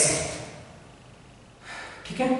तो x यहाँ से कितना निकल के आ गया, ये हो जाएगा बेटा कितना 350 50, ये आ गया 50x, तो x कितना आ गया -50, मतलब फॉर्मेशन कितनी आएगी बेटा उसकी -50 किलो कैलोरी, -50 किलो कैलोरी बेटा आपको मिलेगी ऑप्शन नंबर 2 में, ठीक है। तो बस इसमें एक गलती कर सकते थे आप कि रिएक्शन को बैलेंस ना करो, वो मत करना, रिएक्शन को बैलेंस करना है प्रॉपर्ली, उसके बाद हमको, क्योंकि बैलेंस करने के बाद ही तो ये पता लगेगा ना कि यार इसका 1 बर्न हुआ 1 मोल, तो CO2 H2O कितना कितना मोल मिलेगा, वहां से आप रिएक्शन की एंथैल्पी को डिफाइन करके आंसर निकाल सकते हैं, ठीक है। चलिए क्वेश्चन नंबर 81 में बेटा आपसे बोला गया है कि एक रिएक्शन दी गई है आपको x + 2y 3z, बोल रहा है कि इसकी जो एंट्रोपी है x की 30 है, y की एंट्रोपी 30 है, जूल पर मोल केल्विन है, यूनिट बता देते हैं, किलो जूल नहीं है, जूल है, और z की जो बेटा एंट्रोपी है वो है 20, ठीक है। ये तीनों की एंट्रोपी दी हुई है, और इस रिएक्शन की जो डेल्टा H है वो दे रखी है -3 किलो जूल है, तो उसको जूल में कर लेते हैं, इतना जूल पर मोल। हमें क्या बताना है कि टेम्परेचर, किस टेम्परेचर पे रिएक्शन इक्विलिब्रियम में रहेगी। सिंपल सी बात है, अपने को पता है रिएक्शन इक्विलिब्रियम के लिए डेल्टा G क्या हो जाएगा, 0 delta G equal to delta H minus T delta S, equilibrium के लिए इसको 0 होना पड़ेगा, तो डेल्टा H जो होगा रिएक्शन का, that has to be equal to delta S, ठीक है। हमें T निकालना है, वो हो जाएगा delta H by delta S, delta H कितना है -3000, रिएक्शन का डेल्टा S चाहिए हमें x y z का दे रखा है, तो आप क्या लिख सकते हो कि डेल्टा S जो रिएक्शन का होगा बेटा वो हो जाएगा summation delta S product minus summation delta S reactant, as simple as that. तो डेल्टा एस रिएक्शन का जो होगा वो हो जाएगा, इसके 3 बन रहे हैं ना बेटा, तो 3 × 20 कितना हो गया 60 माइनस रिएक्टेंट में क्या हो जाएगा, x का तो एक ही है तो -30 प्लस, लेकिन y का कितना है 2 है, 30 × 2 60 इसका भी होगा, तो ये हो जाएगा 90 होगा तो कितना आ गया बेटा -30, लेकिन ये जूल में ही है राइट, जूल पर मोल केल्विन, तो जूल में है -30, रिएक्शन का 30 कितना आ गया बेटा 100 केल्विन, कितना आ जाएगा 100 केल्विन।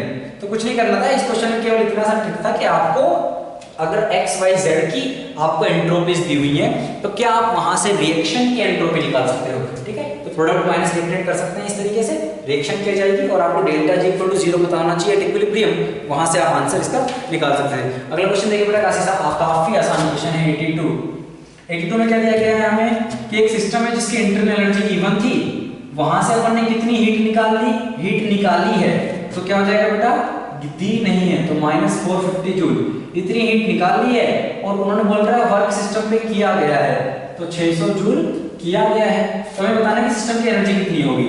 सिंपल फर्स्ट लॉ पे बेटा डेल्टा E = Q + W, मान लो एनर्जी बाद में E2 होगी, डेल्टा E क्या हो जाएगा E2 - E1, Q दे रखा है -450 प्लस वर्क दे रखा है 600, ये हो गया 150, तो यहाँ से E2 कितना आ गया बेटा 150 प्लस E1, कितना आसान क्वेश्चन था, ऑप्शन नंबर मिला लीजिए, ऑप्शन नंबर 1, ठीक है। चलिए आगे बढ़ते हैं बेटा क्वेश्चन नंबर 83 पे। 83 में क्या बोल रहा है, H+ ion concentration does not change by adding, कि भाई H+ आयन का जो कॉन्सेंट्रेशन है हम क्या ऐड करें, कुछ आपको सॉल्ट दिए गए हैं, कुछ सॉल्ट, तो बोल रहा है कौन से सॉल्ट को ऐड करेंगे तो H+ आयन का जो कॉन्सेंट्रेशन है वो चेंज नहीं होगा। अब आपको ये पता होना चाहिए कि यार सॉल्ट अगर आप ऐड कर रहे हो तो वो कैसे चीजों को अफेक्ट करेगा, है ना। अगर मान लीजिए वीक एसिड या वीक बेस का वहां पे आपने जो है एनायन कैटायन डाल दिया है उस सॉल्ट में है, तो उसका बेटा हाइड्रोलिसिस हो जाएगा, हाइड्रोलिसिस हो गया तो H+ या तो घटेगा या बढ़ेगा, लेकिन अगर हाइड्रोलिसिस नहीं होता है वो कब होगा, that would only be in the case when your both cationic part and anionic part of the salt are from strong acid and base, ठीक है, कि भाई बेस से आपका स्ट्रॉन्ग कैटायन आए, एसिड से आपका स्ट्रॉन्ग एनायन आए, तब जाके आपका अगर जैसे NaCl है, NaOH से आया Na+ HCl से आया Cl-, तो इसको अगर पानी में डालोगे तो भी Na+ और Cl- की रिएक्शन उल्टी नहीं हो सकती कि Na H2O के साथ मिला के NaOH बना ले, ये हमेशा एक ही डायरेक्शन में जाएगी, that is NaOH going to Na+ OH- full dissociation, ठीक है, कि स्ट्रॉन्ग बेस है। तो अगर आपका स्ट्रॉन्ग एसिड स्ट्रॉन्ग बेस से कैटायन एनायन आया है फिर सॉल्ट बनाए तो वो हाइड्रोलाइज नहीं होगा, लेकिन अगर कोई एक भी पार्ट बेटा आपका क्या है वीक से रहा, चाहे वीक एसिड से कुछ आया हो या वीक बेस से आया हो, तो आपका उसका हाइड्रोलिसिस होगा, हाइड्रोलिसिस हुआ तो आपका H+ बढ़ेगा या घटेगा। फॉर एग्जांपल मान लीजिए अगर मैं ले लेता हूं CH3COOH Na का तो हाइड्रोलिसिस नहीं होगा, लेकिन इस एसीटेट का हो जाएगा, CH3COO- पानी के साथ रिएक्शन करेगा और आपको क्या दे देगा CH3COOH + OH-, OH- आया H+ को, अब यहां से क्या होगा OH- H+ कम हो जाएगा बेटा, राइट, तो आपका यहाँ पे H+ कॉन्सेंट्रेशन चेंज होगा, तो दोनों स्ट्रॉन्ग के रहने पड़ेंगे। तो ऑप्शन देखो, पहला तो यही दिया हुआ है, नहीं हो सकता आंसर, बात कर रहे हैं 83 की। दूसरा क्या दिया हुआ है NaNO3, NaNO3 में बेटा ये आया है NaOH से, ये आया है HNO3 से, ये स्ट्रॉन्ग एसिड ये स्ट्रॉन्ग बेस, नहीं होगा दोनों का हाइड्रोलिसिस, आंसर सही हो जाएगा। तीसरा दिया हुआ है बेटा NaCN में Na तो ठीक है, ये HCN से आया है, HCN वीक एसिड है, नहीं हो पाएगा। फोर्थ की बात करोगे बेटा तो Na2CO3, Na तो ठीक है लेकिन ये H2CO3 से आया, वो वीक है, नहीं हो पाएगा। अगले क्वेश्चन की बात देखिए, क्वेश्चन नंबर 84, नहीं हो पाएगा, ऐसे आंसर नहीं हो पाएगा क्योंकि ये H+ कंसंट्रेशन चेंज करेगा। ओके, क्वेश्चन नंबर 84 से is which of the following mixture can act as an acidic buffer। Acidic buffer क्या होता है बेटा, जहां पे आपका जो वीक पार्ट है वो एसिडिक हो, वो आपका वीक पार्ट है वो आपका एसिडिक हो, राइट, मतलब जैसे तुमने कहा एसिडिक बफर की बात कर रहे हैं,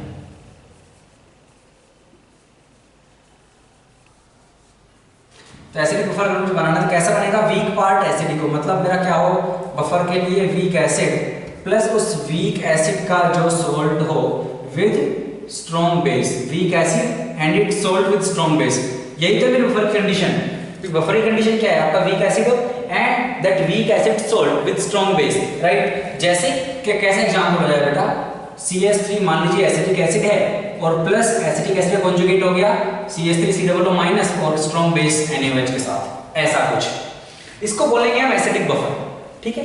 तो ये वाला पार्ट क्या है आपका एसिड का होना चाहिए, ठीक है, क्योंकि यहाँ पे इसका Na का तो कोई काम धाम नहीं है, लेकिन जो आपका CH3COO माइनस प्लस H2O ये और CH3COOH प्लस OH माइनस, तो यहाँ पे आपके पास ये भी प्रेजेंट है बेटा, ये भी प्रेजेंट है, बेस आया तो ये रिएक्ट कर लेगा, एसिड आया तो ये रिएक्ट कर लेगा, तो बफर बना लेगा, और इसको बोलते हैं एसिडिक बफर, जहाँ पे वीक वाला पार्ट एसिड का हो, ठीक है। अच्छा, अब हम समझते हैं कि किस केस में ऐसा दिया गया है। ऑप्शन नंबर 1 में आपको दिया गया बेटा NH4OH प्लस HCl। अच्छा, क्या है भाई, स्ट्रॉन्ग एसिड है बेटा, वीक बेस है। हमने क्या कहा था, वीक वाला पार्ट एसिड का होना चाहिए बेटा। यहां से अगर आप एसिड को कम क्वांटिटी में लोगे भी तो आपका जो बनेगा मतलब वीक बेस बच जाएगा एंड वीक बेसिक का सॉल्ट बच जाएगा विद स्ट्रॉन्ग एसिड, तो ये तो बेसिक बफर है। ये कैसा बनेगा, बेसिक बफर बनेगा, यहां से काम नहीं बनेगा। दूसरा देखिए HCN प्लस HCl दोनों ही एसिड है, एसिड एसिड थोड़ी बफर बना सकते हैं, गलत बात। तीसरा KCN प्लस KOH, तो आपको स्ट्रॉन्ग बेस दिया गया है और यहाँ पे क्या दिया गया बेटा, अगर आप देखो तो स्ट्रॉन्ग बेस है प्लस क्या है आपको कोई वीक एसिड का सॉल्ट दिया गया है, तो ये भी नहीं है, स्ट्रॉन्ग बेस दे रखा है आपको और एक वीक एसिड का सॉल्ट है, ये भी बफर नहीं बना पाएगा बेटा, क्योंकि आपको इधर क्या चाहिए था, वीक एसिड चाहिए था यहाँ पे बफर बनाने के लिए। स्ट्रॉन्ग बेस दे दिया तो फिर बफर थोड़ी बनेगा, जैसे आप एसिड डालोगे तो pH चेंज हो जाएगी। चलिए फोर्थ में क्या बोला गया है, HCOOH एंड NaOH। इसकी अगर हम बात करें तो क्या है, ये आपके पास स्ट्रॉन्ग बेस है, वीक एसिड है।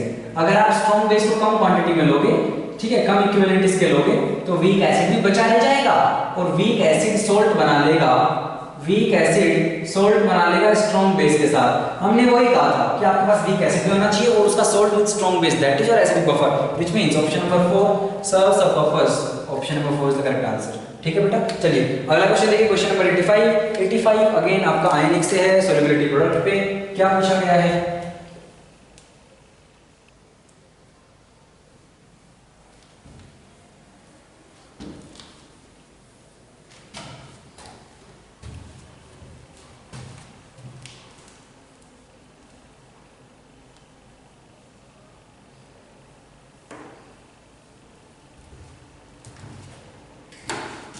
चलिए बेटा 85 केएसपी का क्वेश्चन है बेटा, बेरियम नाइट्रेट दिया गया है BaNO3 ट्वाइस, ये गया, ये आपका बनाएगा Ba2 plus 2NO3 minus, right. चलिए BaNO3 ट्वाइस, अच्छा BaCO3 का करना है बेटा, मैं एक मिनट, BaCO3 तो Ba2 प्लस CO3 2 माइनस, इसका केस भी आपको दिया गया, that is 5.1 into 10 to the power minus 9, ठीक है। केस भी बेटा क्या होगा इसका, concentration of barium 2 plus into concentration of carbonate. इन्होंने एक बात बोल दी है कि solid barium nitrate is gradually dissolved in 10 to the power minus 4 molar of sodium carbonate, तो सोडियम कार्बोनेट का कितना है concentration, 10 to the minus 4 molar, तो वहां से हमें कार्बोनेट का पता लग गया बेटा, कितना आएगा कॉन्सेंट्रेशन कार्बोनेट का, दिया गया है 10 to the power minus 4 molar concentration. हमें बताना है Ba2 प्लस का क्या कॉन्सेंट्रेशन हो कि BaCO3 प्रेसिपिटेट हो जाए, तो वेरी इजी, इसको x मान लो, x in 10 to the minus 4 is equal to this, तो x की वैल्यू क्या आ जाएगी यहाँ से 5.1 in 10 to the power minus 5 molar. बस यही था बेटा इस क्वेश्चन में, ऑप्शन नंबर 2, ठीक है। तो आपको CO3 2 माइनस दे दिया गया था ऑलरेडी, है ना, Na2CO3 का जो कॉन्सेंट्रेशन दिया हुआ वहां से कार्बोनेट का जाएगा और Ba2 प्लस हम यहाँ से निकाल सकते हैं।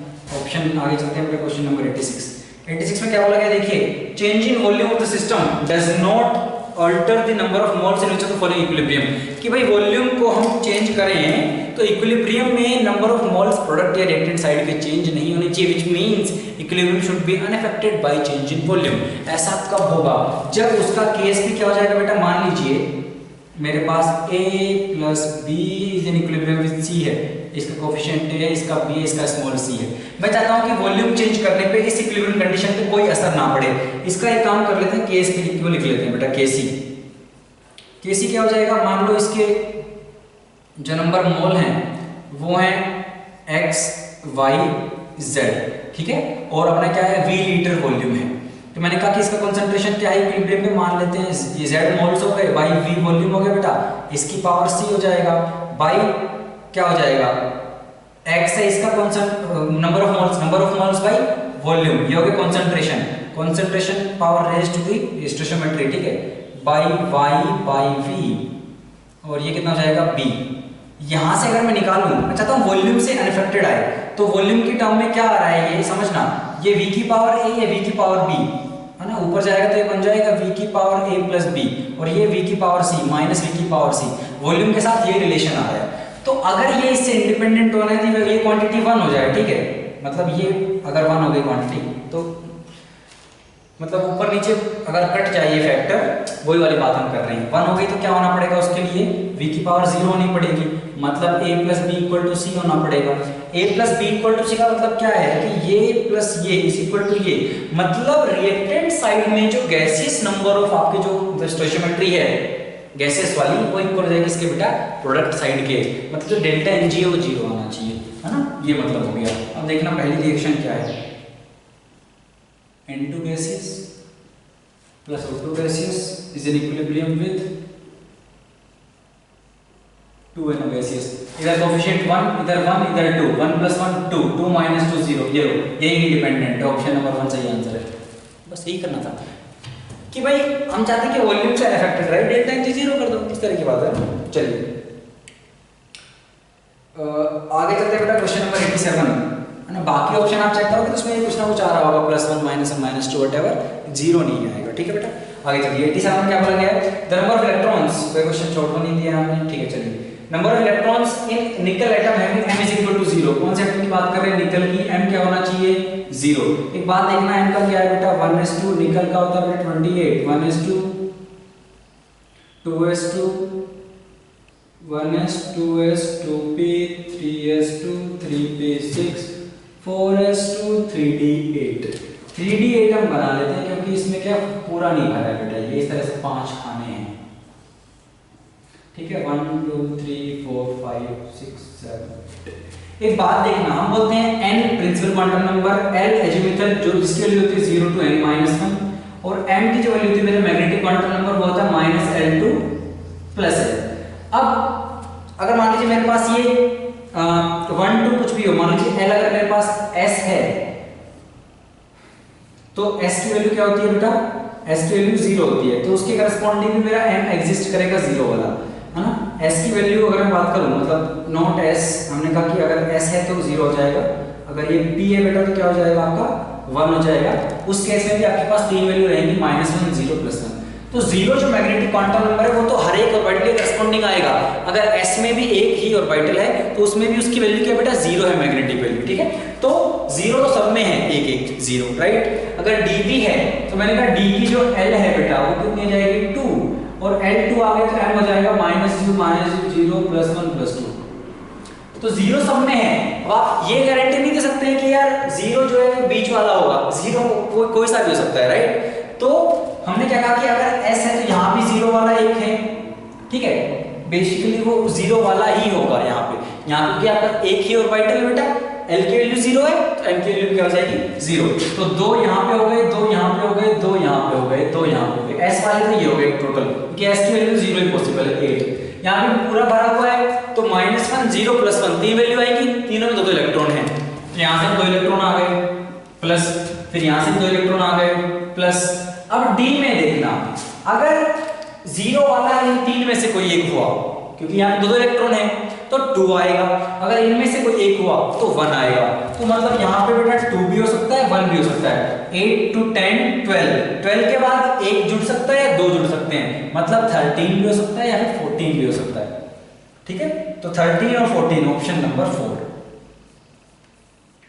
ठीक है, चलिए बेटा आगे चलते हैं। क्वेश्चन नंबर 88 में हमने से पूछा गया है the longest lambda for Lyman series. Lyman series के लिए लॉन्गेस्ट लैम्डा क्या होगा, तो आपको ये बताना चाहिए यार, एक तो लैम्डा कैसे निकालते हैं और लाइमन सीरीज कौन सी होती है। लॉन्गेस्ट क्या होगा वो हम लॉजिकली सोच सकते हैं।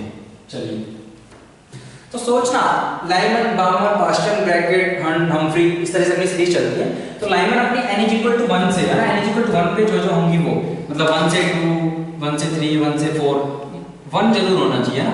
अच्छा, तो अगर मान लीजिए n = इनफाइनाइट से और n = 1 पे कोई इलेक्ट्रॉन आ रहा है 88, यहाँ पे n = 1 है, फिर यहाँ पे n = 2 होगा, डन डन डन डन, यहाँ पे n = इनफाइनाइट। तो अगर इनफाइनाइट से बेटा 1 पे आ रहा है तो डेल्टा एनर्जी जो है वो सबसे ज्यादा गैप यहीं पे होगा, और एनर्जी का गैप हम बोलते हैं hc/लैम्डा। तो एनर्जी अगर मैक्सिमम होगी इस केस में तो लैम्डा मिनिमम होगा, लेकिन मुझे लैम्डा क्या चाहिए, लॉन्गेस्ट चाहिए। तो लैम्डा अगर मुझे लॉन्गेस्ट चाहिए तो एनर्जी क्या होनी पड़ेगी, मिनिमम। मिनिमम कब होगी, जब मिनिमम गैप होगा, मतलब 1 से 2। तो ट्रांजैक्शन क्या होना चाहिए, ट्रांजैक्शन 2 to 1। तो मेरा क्या होना चाहिए बेटा, 2 से 1 वाला जो होगा। लैम्डा का फॉर्मूला लगा दो, 1/λ = रेडबर्ग कांस्टेंट * 1/n1² -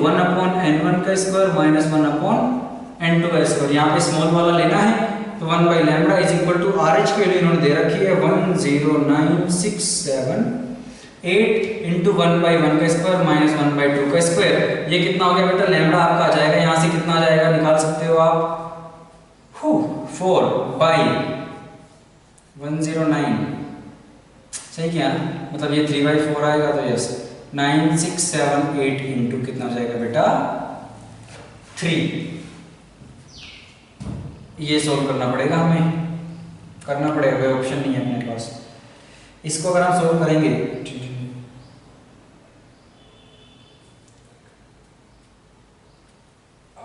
तो अपने पास बेटा, और ये जो आएगा ये सेंटीमीटर में अपने पास आ रहा है, आपको जो है एंगस्ट्रॉम में करना होगा, ठीक है।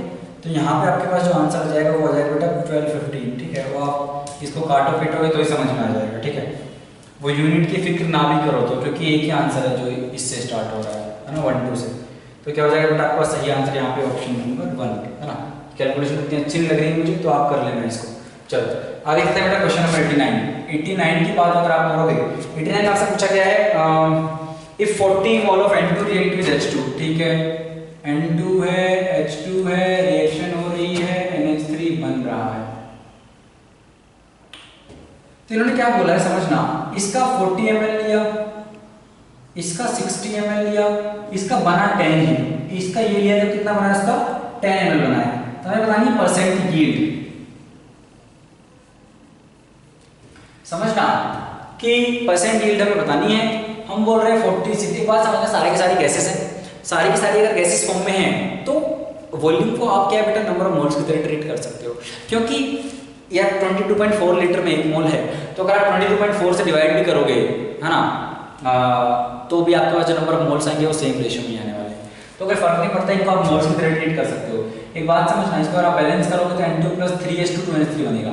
तो मैं क्या बोल रहा हूँ, पहले ये पता लगाओ कि लिमिटिंग रिएजेंट कौन सा है। इसके एक के लिए इसके कितने चाहिए बेटा 3, तो 40 के लिए कितना चाहिए था, 40 × 3 120 चाहिए था, लेकिन 60 है, विच मीन्स कि दिस इज लिमिटिंग रिएजेंट। तो ये LR है, तो इसके करस्पॉन्डिंग ही बनता अपने पास। कितना बन सकता था, 60 के करस्पॉन्डिंग कितना बनेगा, 3 के करस्पॉन्डिंग 2 बन रहा है, 3 के करस्पॉन्डिंग 2 बन रहा है, 8 के करस्पॉन्डिंग बनता 2/3, 60 के करस्पॉन्डिंग कितना बनता बेटा 40 ml, कितना बनता 40 ml, बना कितना 10 ml। तो परसेंट यील्ड क्या होगी, बना 10, बन सकता था 40 × 100, कितना आ गया बेटा 25%। कितना आ गया 25%। ऑप्शन नंबर 2 है ना, आसान है। परसेंट यील्ड क्या है, कितना उत्पादन कितना हुआ है, कितना परसेंट आपने जो है पाया है। 40 ml बनना चाहिए था, बना 10 है, उसका 25% साफ साफ दिख रहा है ना, 25 से 100 का 25। ओके उसके बाद चलते हैं बेटा लास्ट क्वेश्चन पे, question number 90, that is the last question physical chemistry.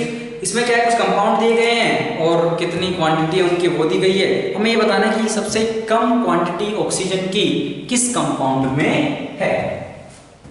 Simple mole concept का क्वेश्चन है, जोड़ गुना घटा भाग करना है ना, गुना और भाग ही करना है, घटा जोड़ तो नहीं करना। बट